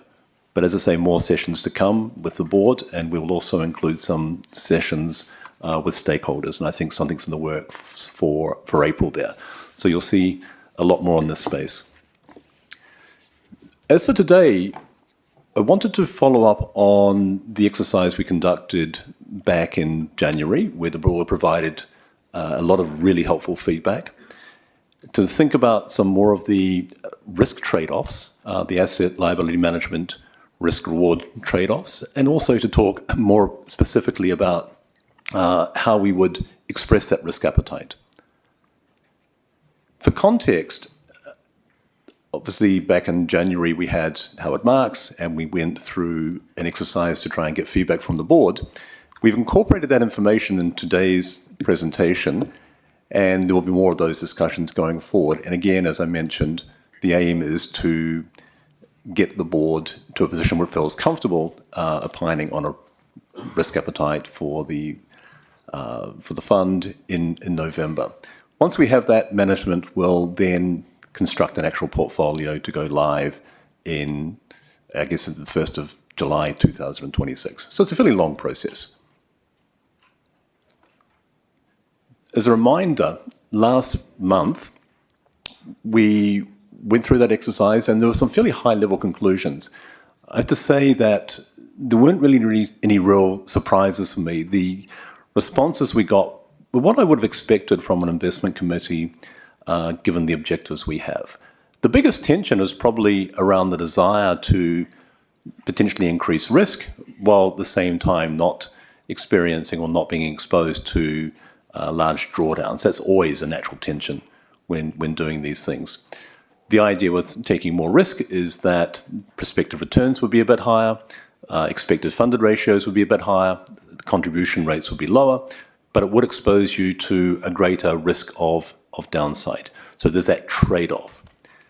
With respect to the portfolio itself, one of the interesting preferences related to the liquidity of the portfolio. I don't want to go into that today, but we'll look at more deeply at that as we go forward. Performance measurement, it was very clear that the board, and I guess represented by the IC, focus mostly on the total return objective, more important than relative returns and peer comparisons. That kind of makes sense given the objective we have to try and improve the funded status of the portfolio. And in terms of organisation, very keen on innovation, liked a preference for more internal management, and when focusing on fees, it was really about the after-fee returns that were most important. And it seemed the board was open for additional complexity and slightly higher costs that would come with those preferences. But it was fairly straightforward, I think, although we will continue discussing that during the next few months. Now, I've put up a table here which is packed with information, and it wouldn't surprise me if there are direct questions related to this slide in particular. And rather than going through the whole presentation, Chair, it might be better to take questions if there are questions with respect to some of these numbers, because there's a lot in here. What we have done is to be guided by the feedback we had last month to think about different potential portfolios at a very high level. So if you look at the first line or the top line of that table, what we have done is we've looked at a whole series of passive liquid portfolios, passive, constructed from global equities, in this case I think it's a FTSE index, and US Treasuries. So it's that combination. And we've used that as a reference for risk appetite in terms of market risk. So we start with a 50-50, so 50 equities, 50 bonds, and we go all the way through to 90 equities, 10 bonds. And you can see that as we take more equity risk, the expected return rises. Now, at the moment, it doesn't actually rise that much in these projections because the current forward-looking returns on equities and bonds aren't that different. Ordinarily, I would expect that return to rise more rapidly as we increase equity risk. But that's the idea. So looking at the 50-50, 6.13, 90-10, 6.51. That's for the simple liquid portfolio. Of course, when we construct the actual portfolio, we go beyond just liquid equities and liquid bonds. We get involved in asset class selection, so we will take some credit risk. We will also take private market exposure. And when you look at the actual portfolio we've got now, and you look at the additional value that comes from that asset selection, you could expect to earn a bit more than you would earn from just choosing those liquid asset classes. And when we do the modeling, the optimization, it turns out that the value add from that asset class selection is around 40 basis points, or a little bit more than that, which means the total returns are a little bit higher, and it results in the 70-30, 80-20, 90-10 portfolio, all giving us prospective returns of more than the discount rate. Now, of course, it's possible we could get additional returns from active management, from other sources like identifying skill and so on. But that's kind of the range we're looking at in terms of the central points for expected return. The line below, return range, I think is relevant because any of these prospective returns are uncertain. What we've done here when looking at these prospective returns is to look at the capital market assumptions from our survey. I've used the ones from Q2 of last year there because I think they're fairly representative. From that time, interest rates came down, then went back up again. So I would expect those CMAs to be fairly close to what we're currently observing. But when people are working out these or projecting these capital market assumptions, there is a wide range of estimates. And that return range that you see reflects that range from our survey. So looking at the 70-30, the range 5.1 to 7.9. So quite a bit of uncertainty with respect to what those prospective returns will be. The line below that, portfolio volatility, which is the number you will often see when people are talking about risk. But if you remember back to Howard Marks or our beliefs, We think that risk is multidimensional and it's not just about volatility. And I'll talk a little bit about that later. And the expected tail risk is perhaps a slightly new measure. Normally we talk about drawdown and the like, but this expected tail risk is the expected return in the worst 5% of outcomes. So you look at the distribution and you look at what that expected return is. The interesting bit is watching how that expected tail risk increases fairly rapidly as we increase the equity exposure. So the key is that trade-off. How much additional return do we get from having more equities or more growth risk in the portfolio versus how much more does it expose us to downside risk? And if I skip ahead a couple of slides here, it's exactly what Howard Marks was showing in his diagram. You take more risk, you've got a wider range of potential outcomes. And we're seeing that from our table. Now, the other reality, of course, is that this modeling is based on liquid portfolios and marking to market. Our actual portfolio will have illiquid assets, and it won't be marked as frequently, so the returns will look smoother. So the observed volatility will be lower. The observed expected tail risk will also be lower. But that table has, like I said, a lot of information. And Chair, I don't know whether there are any specific questions that relate to this table or not, but it's probably useful to stop here if there are before proceeding. Okay, and we do have some questions, and I'll just, on the second line, the value add from risk equivalent asset selection, I don't know, it surprises me that is, does not change more across those portfolios when the proportion changes pretty dramatically of the equities versus the fixed. Any thoughts on that? Yeah, I had the same thought, and I think there are two things going on here. One is the expected return from the different asset classes doesn't actually vary that much given current market pricing, but also it's the constraints that we've put on the modeling when we do the optimization. In fact, I could probably ask Sterling to give us more insights if he's got anything additional to say. Or, Sterling, was my answer okay? Okay, I've had approval for my answer. Thanks, Sterling. Yeah, because it seems that, not having kind of the whole, even just a little more active management would have the potential to really impact that a lot more, and that's kind of one of our strengths, I think, going forward. Well, I would expect in future, depends on market pricing, to get a bit more from taking more active risk. But we can talk about that as we continue to do the portfolio work. Okay. Director Pacheco.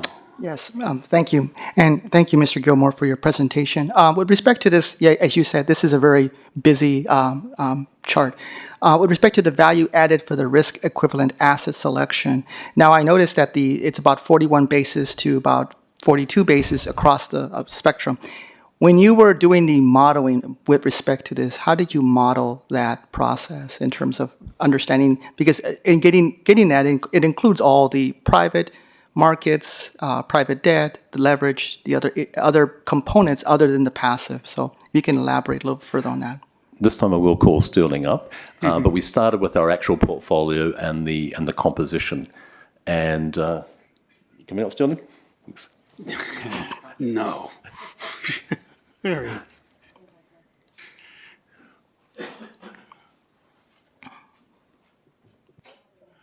Sorry, once again?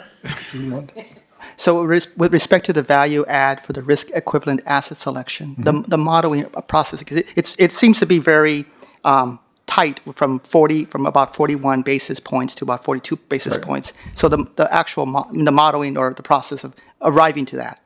Right. And the reason for that is it's mostly driven by the private equity in the portfolio. So even though the overall total equity mix is changing in our actual portfolio, we always have basically the same amount of private equity. It prefers that over the publics. So that's what driving what a lot of the that 0.4 that you see there. So it doesn't change much from one portfolio to the next. So is that with respect to, so it's a value, it's based on the trust review of the 40% right now relative to our private markets, correct? And just the private equity for the most part, so the 17%. 17%. So we're not taking into account the private debt or other components? Oh, yes, we are, but most of that difference is driven by private. The reason it's insensitive, it's mostly driven by the private equity. Oh, I see. I see. And is that over a long period of time, is that realistic? I'm just trying to understand. With our current portfolio, that's kind of what we see at the moment as well. Like when we look at the planning horizons that we're looking at. Okay, very good. We hope to change that and get it more diversified in the future. I think that's something Stephen was referring to, finding more sources of alpha over and above just the asset selection which we have there. Oh, I see. Yeah. So that should, okay, I understand now. Okay. And then with respect to the expected tail risk, the 5% of the worst, can you elaborate a little bit about that? Mr. Gilmore? Certainly. Might I take that, Stephen? Or? No, I was just going to say that when you were doing this modelling, you worked with constraints. So you would have looked at an illiquidity constraint when doing the modelling, and that will also have implications. That's what I figured. So if we had more liquid assets or more illiquid private equity, for instance, you might see that value add being a bit higher. So I see the constraints do play a big role here. I see. And then the other question, is the expected tail risk. You mentioned that it's the 5% of the worst cases. And how did you arrive at that? It's actually looking at the distribution. But if I go to the very end of this presentation, you will remember sorry about this. I've got if you go to this, you will remember this slide we have from last month, where there are some periods where you have very dramatic drawdowns, obviously the depression years, the global financial crisis and so on. So when you look at that, it looks reasonable from the worst or the expected loss in the worst 5% of outcomes. And this is how we weighted the tolerance of the losses over. That's how we modeled it, basically. I can check with Sterling on the look-back period, but it would have been something like that. We've been looking at actual distributions. This was the historic, yes, but for the simulations we were doing, it's the usual simulation methodology, the 5,000 paths on the other slide. Very good, then. Well, that's it. Thank you so much for your help. Okay, Director Walker. I probably should have stopped. So explain expected tail risk to me again. It is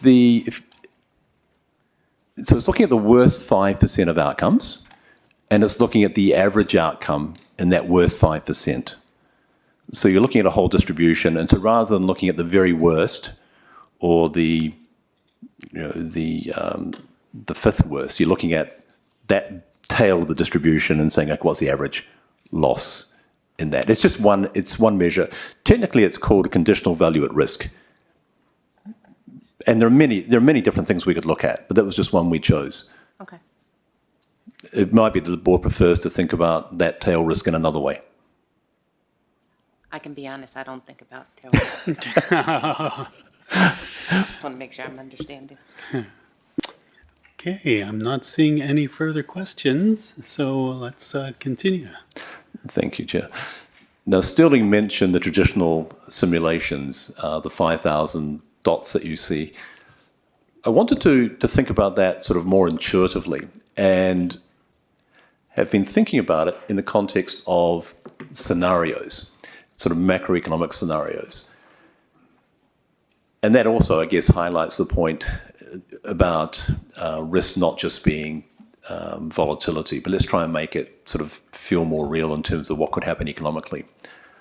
What I've done here is to plot inflation against growth and to look at, well, I can't really say quadrants because there are 9 of these ninths, different outcomes. We're going to have high inflation, low growth, high growth, and so on. And stylistically, an environment where you have low growth and high inflation is stagflation, which gets talked about from time to time. Obviously, low growth, low inflation, recession.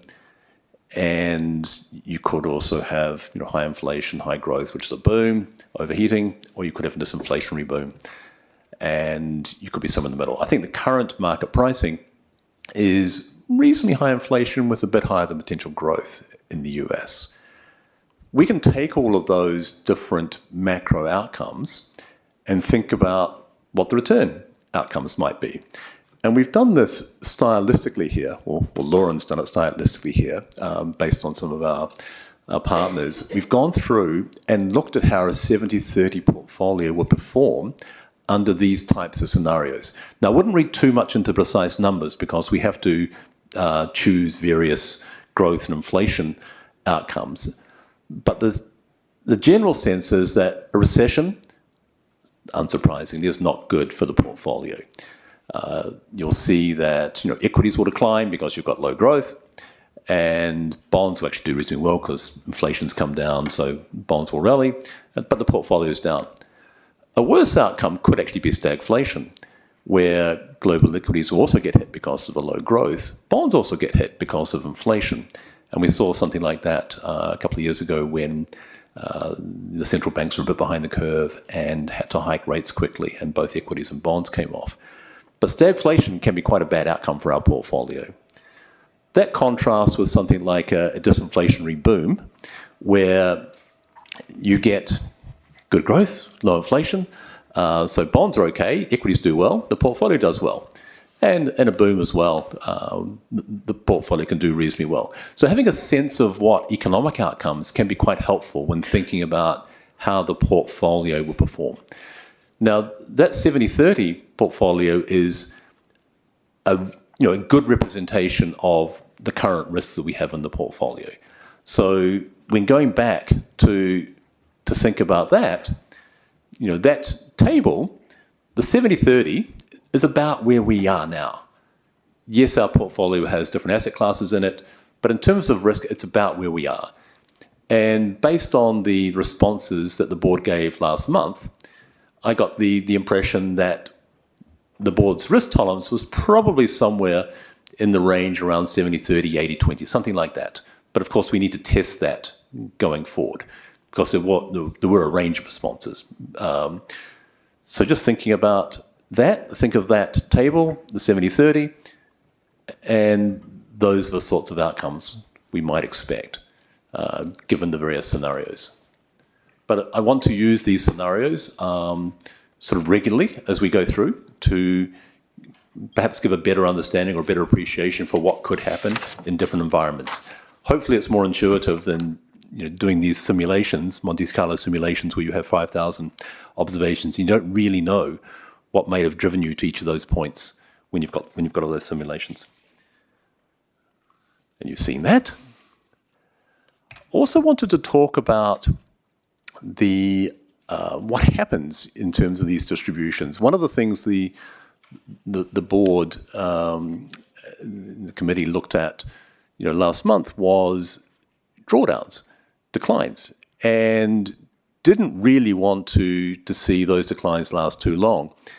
What happens, of course, is that on average, those drawdowns are reasonably short, so a couple of years. And if everything's very nice, it could be less than a year. But as you take more risk, and you can see from that top line, as you take more risk, that drawdown can be longer, especially in the tails or in the extremes. So when you've got a lot of equity risk, the reality is that you're more exposed to those negative shocks and a longer-term drawdown. And it's the same thing you saw with the expected tail loss. As we increase the equity exposure, the extent of the drawdown in the tails increases. One of the other things we looked at last month was how long the return on the portfolio could deviate from, let's say, our discount rate. And what we've done here is to look at the 70-30 portfolio, and we've looked at over multiple horizons. So we've looked at 5 years, 7 years, 10 years, 20 years. Now, ideally, it'd be great to be able to look at performance over a fairly short period of time, but the reality is that there will be lengthy periods where the portfolio return will deviate potentially substantially from the discount rate. Over the 5-year period, over the 7-year period, and over the 10-year period, there are instances where the rolling returns are actually negative. Forget about just achieving the discount rate, but there are periods where the actual return will be negative. So that has implications for how we think about the length of the period we should be looking at to assess, performance of the portfolio. But it's just something to keep in mind.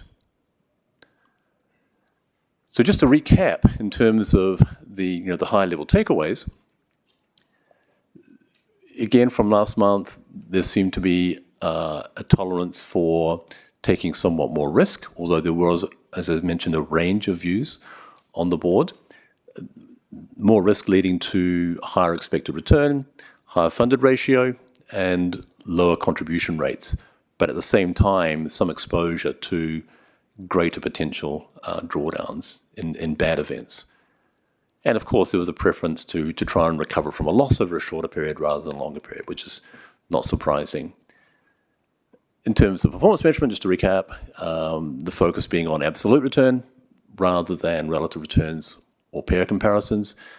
Of course, the relative returns are also important because with something like a reference portfolio, you want to know that the management's actually added some value over that. So you'll be looking at that, of course.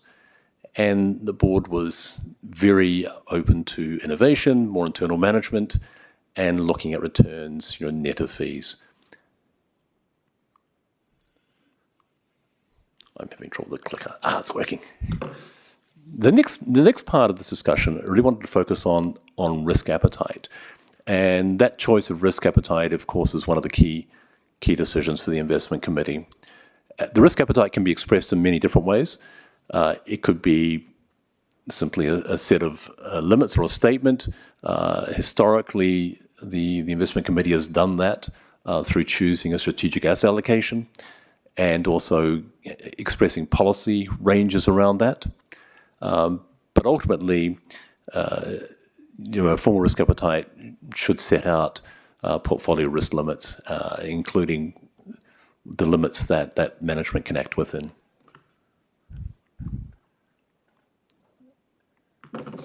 So I'll describe the current situation. As I mentioned, the strategic asset allocation sort of ties together the return, the discount rate, and the risk. And the investment committee goes through and formally approves a new strategic asset allocation every 4 years. It does an interim one every 2 years. And it's a little bit different under a total portfolio approach. And one of the things I've been doing and exchanging views with our friends from Wilshire and others is to think about the analogies, because people keep asking, what's the difference between a strategic asset allocation and a total portfolio approach? One of the things I think about is that the total portfolio approach is really more continuous. In SAA, you'll do the analysis and then you're kind of set for a while, then you check in after a long period of time. With a total portfolio approach, it's more, more continuous. But there are other ways of thinking about it. In the past, I've talked about strategic asset allocation as optimizing at individual asset class levels and then adding up, whereas the total portfolio approach aims to optimize at the whole portfolio level, and that should be more efficient. But one of the analogies I quite like is a cooking analogy. You can think about the objective. The objective is to feed your hungry family nutritious food on a budget. And you can do that by picking up a recipe book and following the instructions. That's very much the SAA. You've got all the ingredients, but it could be that you can't find the ingredients, or they're not fresh, or they're too expensive, but you just follow that recipe. TPA is more flexible in that you've got the objective, and you might want to look at what's actually fresh. You might want to sort of innovate a little bit, but the aim under either case is to provide that nutritious, cheap, tasty meal for the family. So the SAA is sort of stricter in terms of the the definitions with respect to each of the ingredients or asset classes in this case. Or if you think about a military analogy, the total portfolio approach is really one which is sort of mission command, where the objective is clear and then the team is tasked with achieving that objective and uses their discretion to achieve the objective. So, having said that, risk appetite, the aim will be to come up with a reference portfolio comprising equities and bonds. We still have work to do in terms of defining exactly which equities and which bonds. What you have seen so far, the bonds have been US Treasuries, but we could use some other fixed income benchmark. We could have credit exposure in there. That is for us to continue thinking about through time. And then also to have some active risk limits, which would define how much discretion management could have. At the moment, the investment committee has given management a reasonable amount of discretion because we can deviate in terms of our listed equity exposure, plus or minus 7% from the SAA. For fixed income, it's plus or minus 6%. For private equity, plus or minus 5%. And so you've got all these different ranges, and sometimes those ranges reflect different degrees of risk. And it's quite complex. The active risk limit would be an overall risk limit rather than an asset class by asset class risk limit. So we would hopefully have this reference portfolio with active risk, and then we would go ahead and choose asset classes and so on.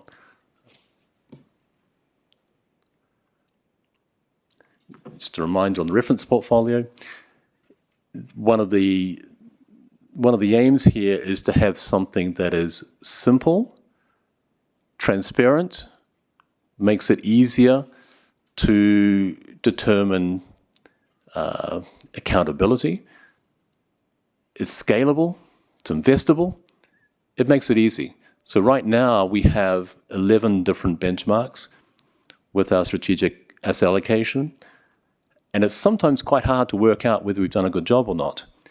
One could say that, okay, you take all these benchmarks, you look at the portfolio, have we done better?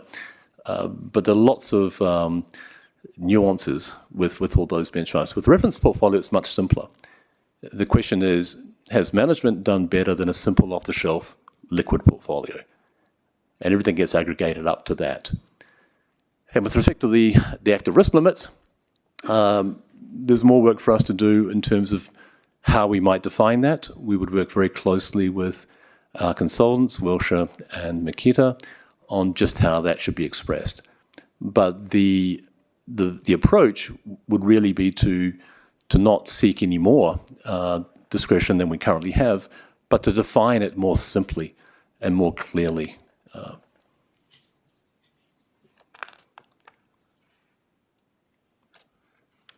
In terms of the risk, I've talked about the reference portfolio. I've also talked about asset class selection. Haven't really talked much about deal and manager selection. But in terms of the hierarchy of risks, the biggest risk is reflected by the board's overall risk appetite, which I hope will be expressed in the context of a reference portfolio. The next biggest is actually the asset class selection. How much do we deviate within the ranges or within the limits that the board has given us? And then it's about how we've actually chosen to make those investments through external managers, through particular deals we may do.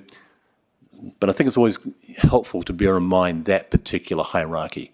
The biggest risk decision is how much overall market risk do we want? The next biggest one is how much discretion is management given? And then management will choose exactly how it implements that discretion, and that's a relatively small part of the risk picture. And again, going back to the reference portfolio and the different asset classes, let's say we had the 70-30, global equities, government bonds, and of course the board may choose to have something quite different from that, but I've just used that because that's currently approximately what we have. We have different building blocks. You can see those building blocks, cap-weighted equities. We could proxy that by having 100% equities because it's just equity. For something like private equity, here we've expressed it as being 120% equities, 20% cash.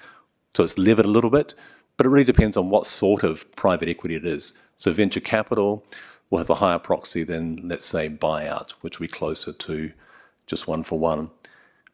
You'll see something like infrastructure. Here we've used 70% equities and 30% bonds because some infrastructure is growth-like, some will be more bond-like. So we've got all these different component parts, and we can aggregate them all up to get an overall 70-30 at the total portfolio level. Sorry, Chair. Director Ortega. Thank you. I just wanted to stay on the slide for a few more minutes. So can you go through what each of the boxes means a little more? I just want to make sure I understand like how private equity ends up being more than 100% compared to the other items. Well, let's start with private equity. What we're trying to do is we're trying to risk match.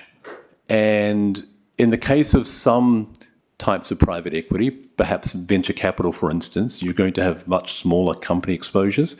They're going to be more volatile, so they're going to be riskier than would be the case of the usual capital weighted equity indices. So it's really about, say, risk matching.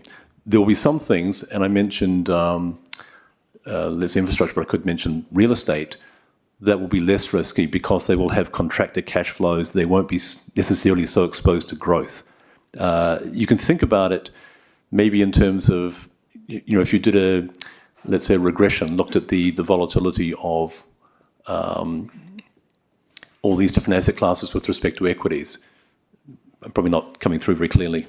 Well, no, I think I'm getting that point. So when you then put you assign these percentages or these risk values to each of the boxes, then that's how you add them up to get to That's right. And these are illustrative. So the actual will depend on the modeling we do and the actual strategies we have.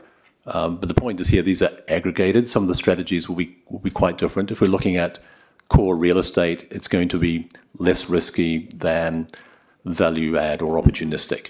If you're looking at some forms of infrastructure where you've got long-term sort of supply agreements, offtake agreements, contracted, it's going to look very bond-like. But there are other things that will be very exposed to growth. So we will look at these weights on an investment strategy by investment strategy, and they will vary. Okay. But the idea is to try and risk match. So if the board says, okay, we're comfortable with a 70-30 portfolio, management will look at constructing a portfolio that has the same sort of risk, and it will use weights like this to do that. I would expect that the consultants will have a big role to play in validating the weights that we use, so you can be comfortable that the aggregation gets you to the portfolio risk levels that you're comfortable with.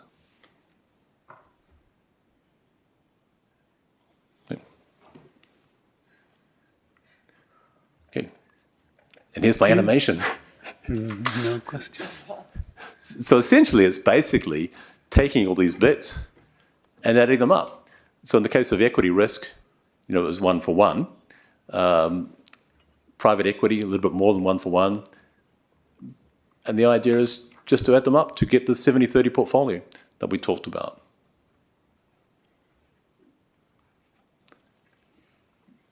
With respect to performance, it can be quite revealing. And what we'll do next month is actually show you what the performance would have been like if we had compared it with the reference portfolio. So you'll get the trust level review, but we'll also give you some reporting, because some of those, let's say, asset classes where it looks like we have maybe underperformed may actually look better, and some of the ones where we've, let's say, appeared to have outperformed may look worse when we look at it in risk match terms. So even though it'll be the same portfolio, the conclusions may be a little bit different. But we'll discuss that next month. In terms of this exercise, I wanted to look at the results over the last, or over a 5-year period, 2017-21. Good performance from the PERF, 10.4. but it was less than what we received from the reference portfolio, 130 basis points difference. So that time period, the perf did less well than the simple off-the-shelf index. However, you go forward one year, and you've got 2022 in there. The perf, okay, 6.7, a bit worse, but the reference portfolio, if I can get my clicker to work, would have been worse. And partly that's because of the diversifying effects of the perf with the actual asset classes that we have in there. So the time period is really important when thinking about the actual performance of the portfolio versus the reference portfolio. And next steps. It's a timeline. Michelle, do you want to make a couple of comments on that? Yeah, thanks. Happy to do that.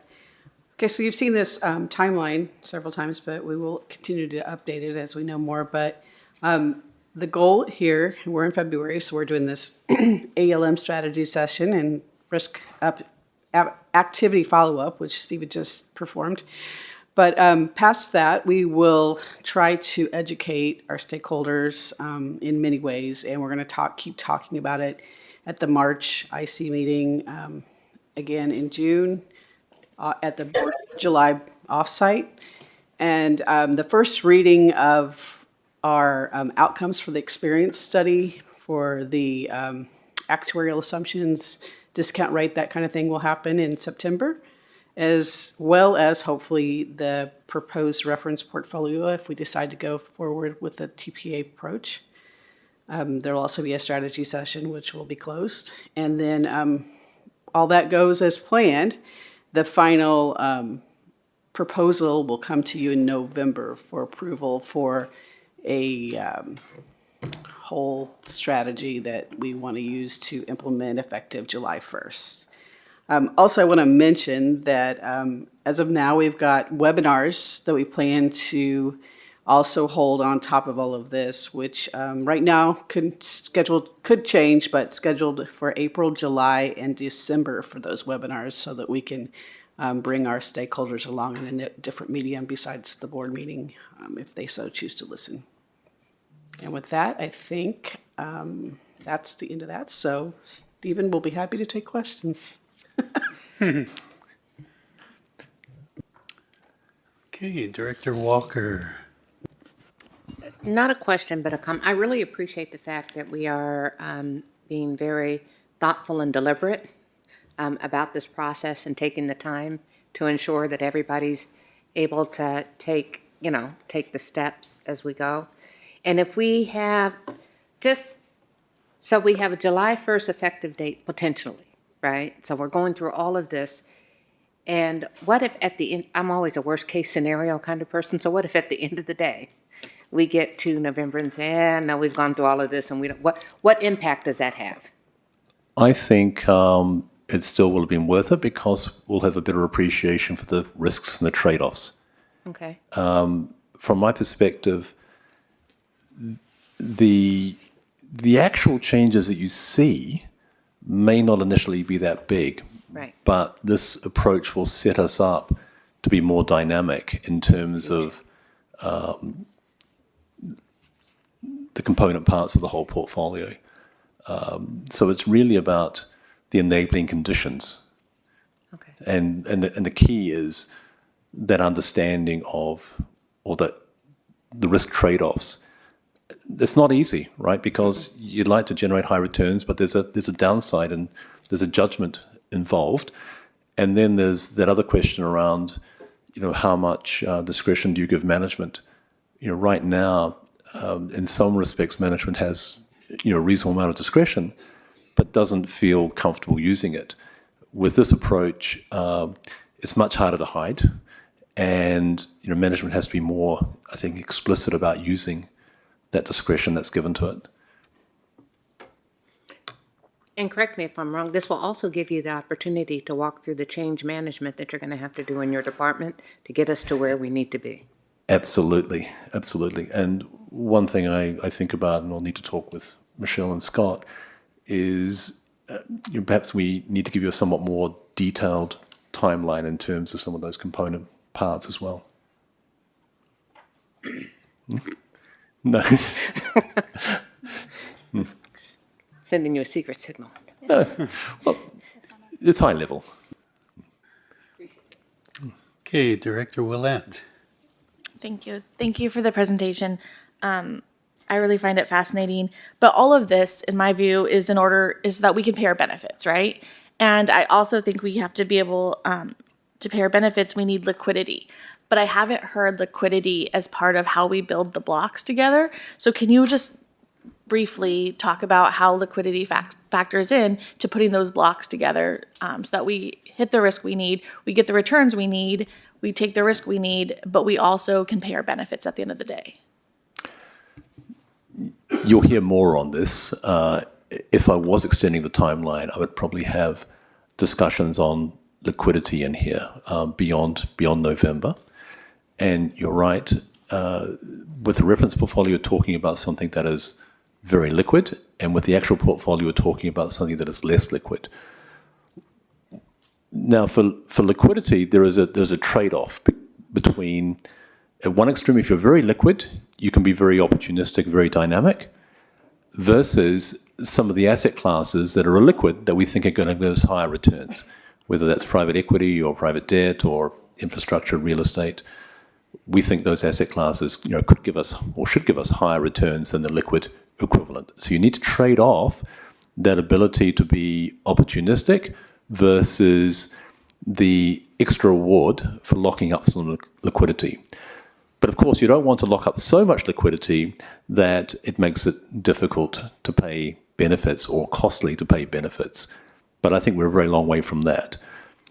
So there's a lot of modeling to be done in terms of the pros and cons of locking up that liquidity.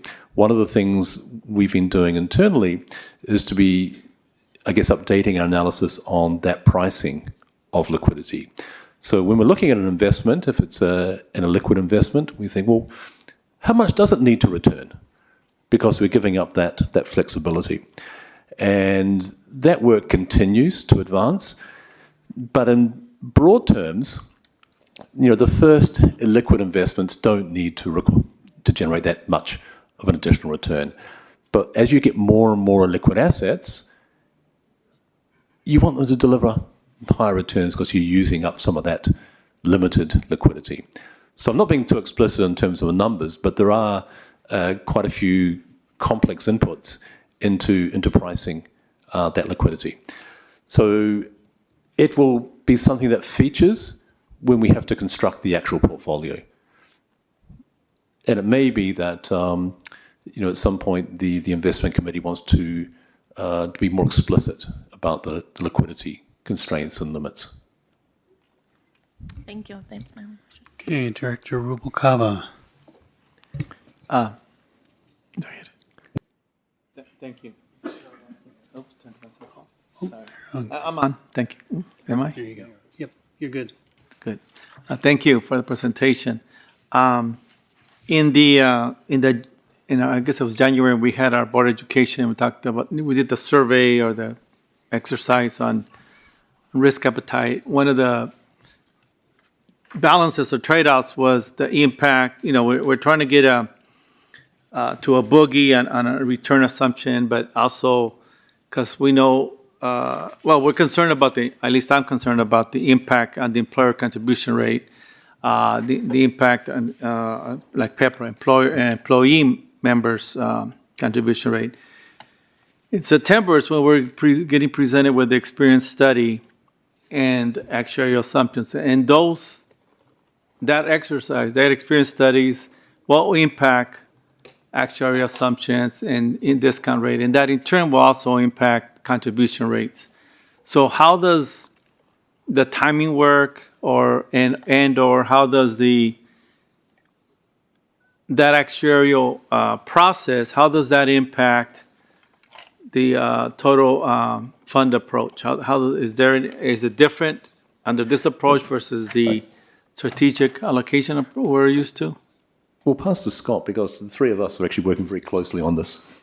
Yeah, in terms of the interaction, in the end, it's gonna be the same whether we have a strategic asset allocation or TPA.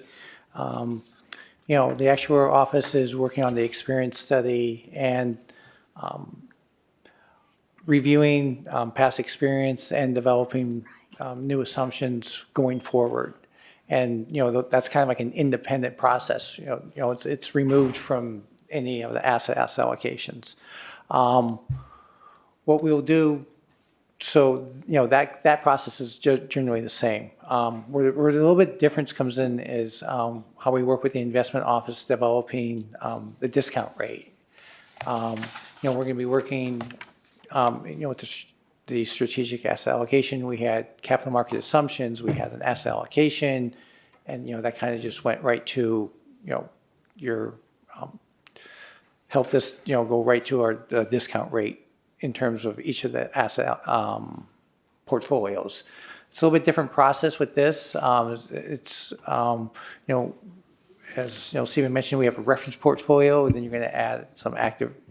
There's going to be some adjustments to that passive portfolio to become an active portfolio, and so we have to kind of start with like where are we with the passive portfolio, and then we add in, what kind of changes are going to happen. We get almost to the same point in terms of we're going to end up with the portfolios, a final portfolio, and there are various scenarios, and then we'll see how that compares with, the capital market assumptions, and that gives us a range for the discount rate. But when we present those results in September, it's going to be the full package where when you see the different portfolios, it'll include the new assumptions, impact on contributions, funded status, and everything. So you see everything at once, so they're not separate, and then you have to add things together. Thank you. I think I'll wait a little bit to understand the process a bit better. Thank you. Sure. I need to see it. All right. Any other questions from the board members or committee members? Okay, seeing none, we'll go. We do have some public comment on these items. The first public commenter, we have 3 public commenters. The first is JJ Jelensik.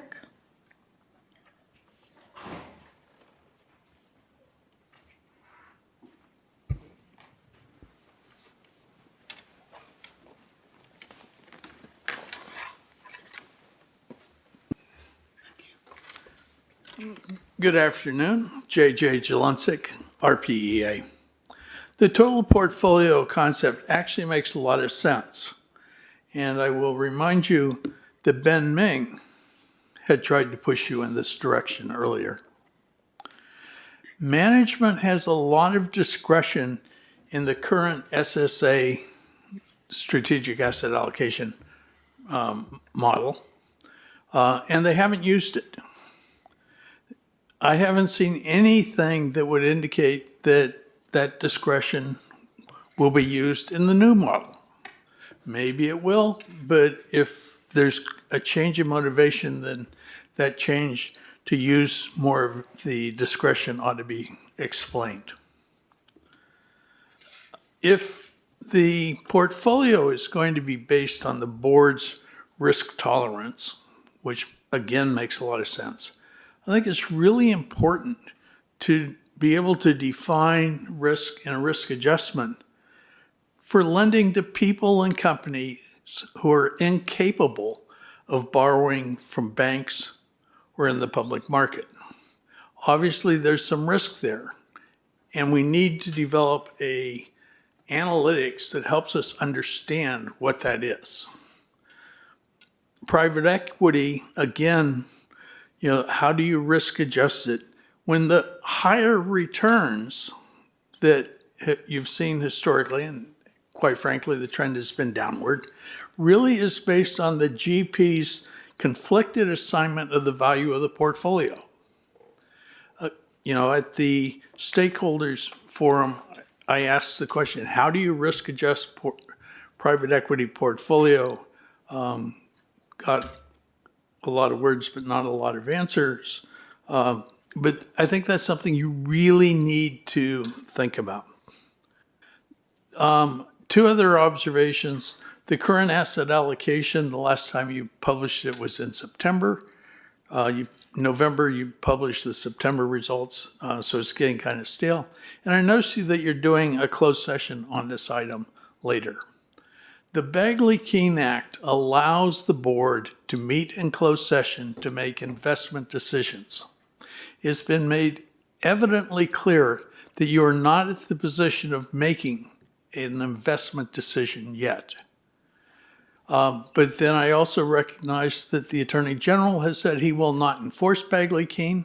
His job is to represent the agencies when they violate it. And I also recognize that, CalPERS picks and chooses which parts of which laws they choose to comply with.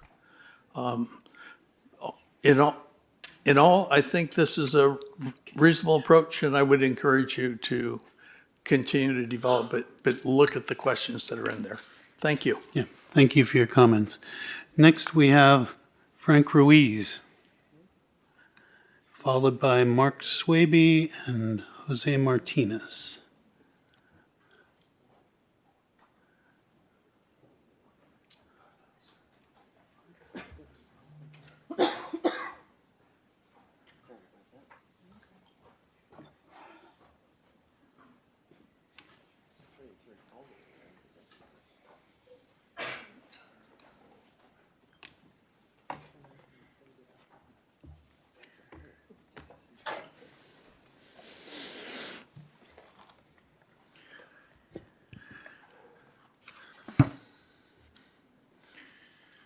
Thank you. Yes, I will speak first. Thank you for allowing me, Mark Swaby, an opportunity to address the CalPERS Investment Committee, guests, and CalPERS staff. And congratulations to you, David and Melissa, on your elections. I want to talk about private equity in terms of the ALM, the asset liability management, or vice versa. And the total portfolio approach proposal that I've seen, it's not the full proposal, but the estimated time length for private equity contracts is 5 to 10 years, which makes it a long-term, illiquid investment going forward. In contrast, CalPERS' current private equity portfolio, out of 381 contracts which were identified in 2024, 137, or more than 33%, more than one-third of the contracts are more than 11 years old, some dating back to 2007, one dates back to 1998. Now, we think that this is pretty darn risky to the entire both to the asset class and the entire portfolio carrying these old contracts. Reinvestment contracts may be given to keep these alive, but the biggest risk, according to Mr. Marks, is missed opportunities. And I haven't heard a word of that so far in the presentation or in prior comments. So we're missing out on some decent opportunities in more liquid assets by keeping these old contracts. One possibility to fix this is not only to just exit those old contracts, accept the fees, and take what revenue you get from those and put them into some dividend-paying stocks. I haven't seen much of dividend-paying stocks as part of our overall stock asset class or our portfolio, but some high-yield dividend stocks in the asset management industry may help us get more money for these more returns from that particular asset class of public equity. And dividends also help you get closer to doubling time as a benchmark for your asset class. Thank you. Okay, thank you for your comments. And next, Mr. Ruiz. Thank you for allowing me, Frank Reese, a CalPERS retiree, an opportunity to address the CalPERS board, guests, and CalPERS staff. Welcome back to the upside-down, substandard deviation world of private equity nightmare investing. Like Humpty Dumpty, CalPERS private equity PEP contracts are sitting on a wall. As we know, Humpty plunges down the wall and shatters into pieces. CalPERS as well in its PEP contracts are falling into pieces with no omelet to show for it. When these contracts renew for years, CalPERS reinvests whatever small return has been made into a new 5 to 10-year contract. The pattern has been repeated over and over and over again for a minimum of 26 years. For at least the last 26 years, CalPERS has been investing in a very high-risk program with minuscule returns. The lost investment opportunities have been horrendous. This is the big Bertha elephant in this room. The $2 billion return from an investment of $134 billion speaks for itself. On January 13, 2025, Mr. Howard Marks from Oak Tree Management shared how standard deviation helps investors know if their investment decisions are producing investment returns or not. One rule Mr. Marks stated was higher risk can produce a higher rate of return. The graph he showed had the graph line going upward. This is how normal investing works. In contrast, CalPERS listens to upside-down consultants, Tweedledee and Tweedledum. But in the upside-down world of nightmare private equity investing, the substandard deviation graph line goes downward. CalPERS is investing in the highest risk possible with tiny returns and then reinvesting returns in new contracts or in contract extensions. Listening to Tweedledee and Tweedledum continues a downward spiral. Furthermore, money may be borrowed from more successful asset classes or member contributions, further reducing CalPERS funds to invest in future investment opportunities. Also, the 23-24 Annual Comprehensive Financial Report stated that the private debt and public equity returned 17%. Private equity missed the industry standard of 13 to 17%. With its 9.3 return. Private equity possibly lost between 3.7 and 7.3 or higher returns last year. Again, private equity met its substandard deviation prediction of below its 13 to 17 benchmark with minimal returns. Also in November 2025 is D-Day month. CalPERS has 9 months to review asset classes' past performance before deciding to adopt the Total Portfolio Risk Program. Further, it allows Mr. Howard Marks standard deviation to show which programs have past successful results and which don't. CalPERS needs to look outside its investment box to see how current events are shrinking pension fund dollars. The Palisades and Eaton fires have been projected to cost California increases in mortgage rates, car insurance, healthcare costs, inflation, gas price increases, and many other unforeseen costs, such as eggs at or near $1 an egg. CalPERS needs to consider a paradigm shift away from wasteful investments in the private equity program and invest in annual paying billion-dollar asset classes. Thank you for your attention. Thank you, Mr. Rees. Okay, next we have Jose Martinez and Jared Beagle. And we'll follow them with L.R. Roberts. I couldn't hear. Okay.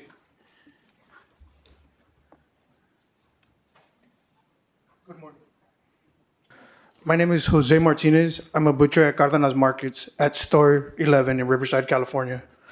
I've come here today to tell you about an accident at work. At my work, managers did not take seriously. On the evening in November of last year, I began cutting pork neck, which I do most days. Unfortunately, as I was working, I split my middle finger in half. It's almost cut right down the middle. They wrapped my finger and placed it over a trash can for 15 minutes after I told my supervisor.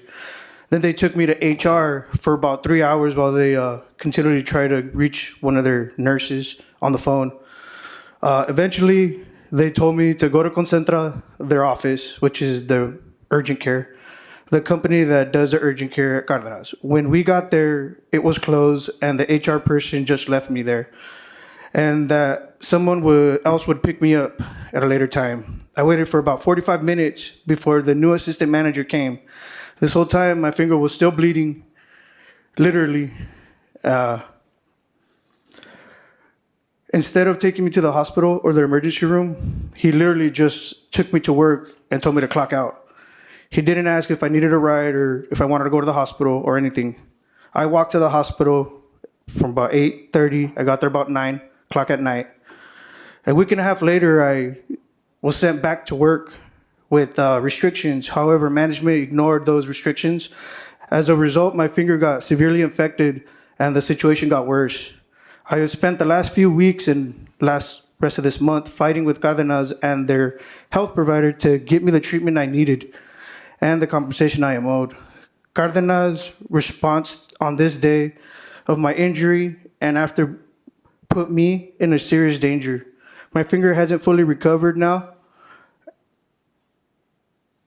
I have a workers' compensation attorney to help me get what I am owed. However, I should not need a lawyer to enforce my rights to be safe at work.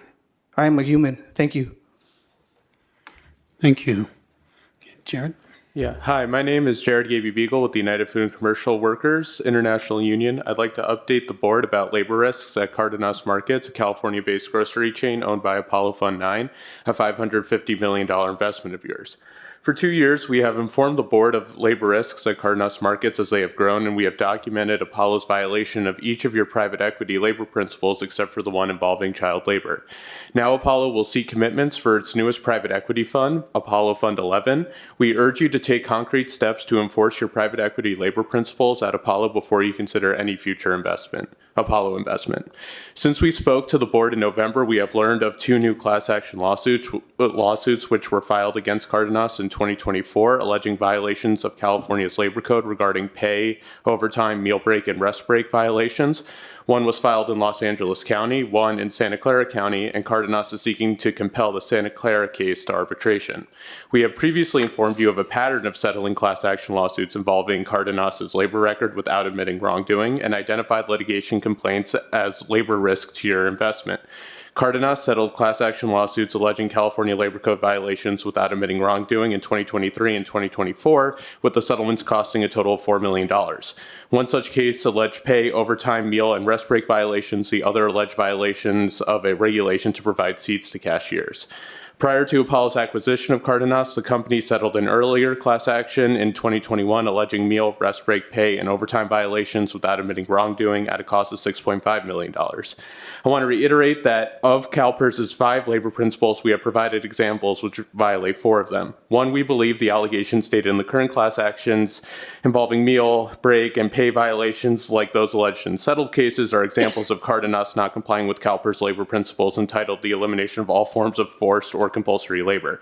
2, we believe Cardenas has violated your freedom of association labor principle. We told you in November that the National Labor Relations Board has filed a complaint against Cardenas in the case of Rosalvo Martinez and a coworker alleging that Cardenas has been interfering with, restraining, and coercing employees in the exercise of their rights guaranteed under the National Labor Relations Act to choose freely whether they want to form a union or not. The government is taking Cardenas to trial over Ms. Martinez's case. Other workers have told CalPERS about managers leading anti-union meetings, and workers have described experiencing retaliation for their union activity in violation of the same labor principle. 3, you have heard from workers who experience violates your labor principle entitled a safe and healthy working environment. Jose just told you about that today. 4, Cardenas workers have commented on acts of discrimination at work, examples which we believe violate your labor principle of elimination of discrimination. Ms. Valeria Alvarez's lawsuit alleging sexual harassment and retaliation for reporting sexual harassment is a prime example. Apollo is violating your labor principles and on its own workforce principles at Cardenas. Apollo has said that they leave labor management up to portfolio companies, abdicating responsibility to uphold your labor principles or its own. Thank you so much. Thank you. Thank you. Appreciate your comments. I think that concludes our public comments unless we have anyone on the phone. And I think L.R. Roberts indicated that they didn't need to speak at this time. So make sure I got that right. Okay. So that concludes public comment, and I believe that concludes this meeting. And so we will now go into closed session. We'll recess into closed session, then we'll immediately reconvene in open session after the closed session. Thank you.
Okay, we are back in open session, and hearing no objection, this adjourns this meeting. Thank you. All right, thank you. 9 a.m. tomorrow, guys. 9 a.m. tomorrow.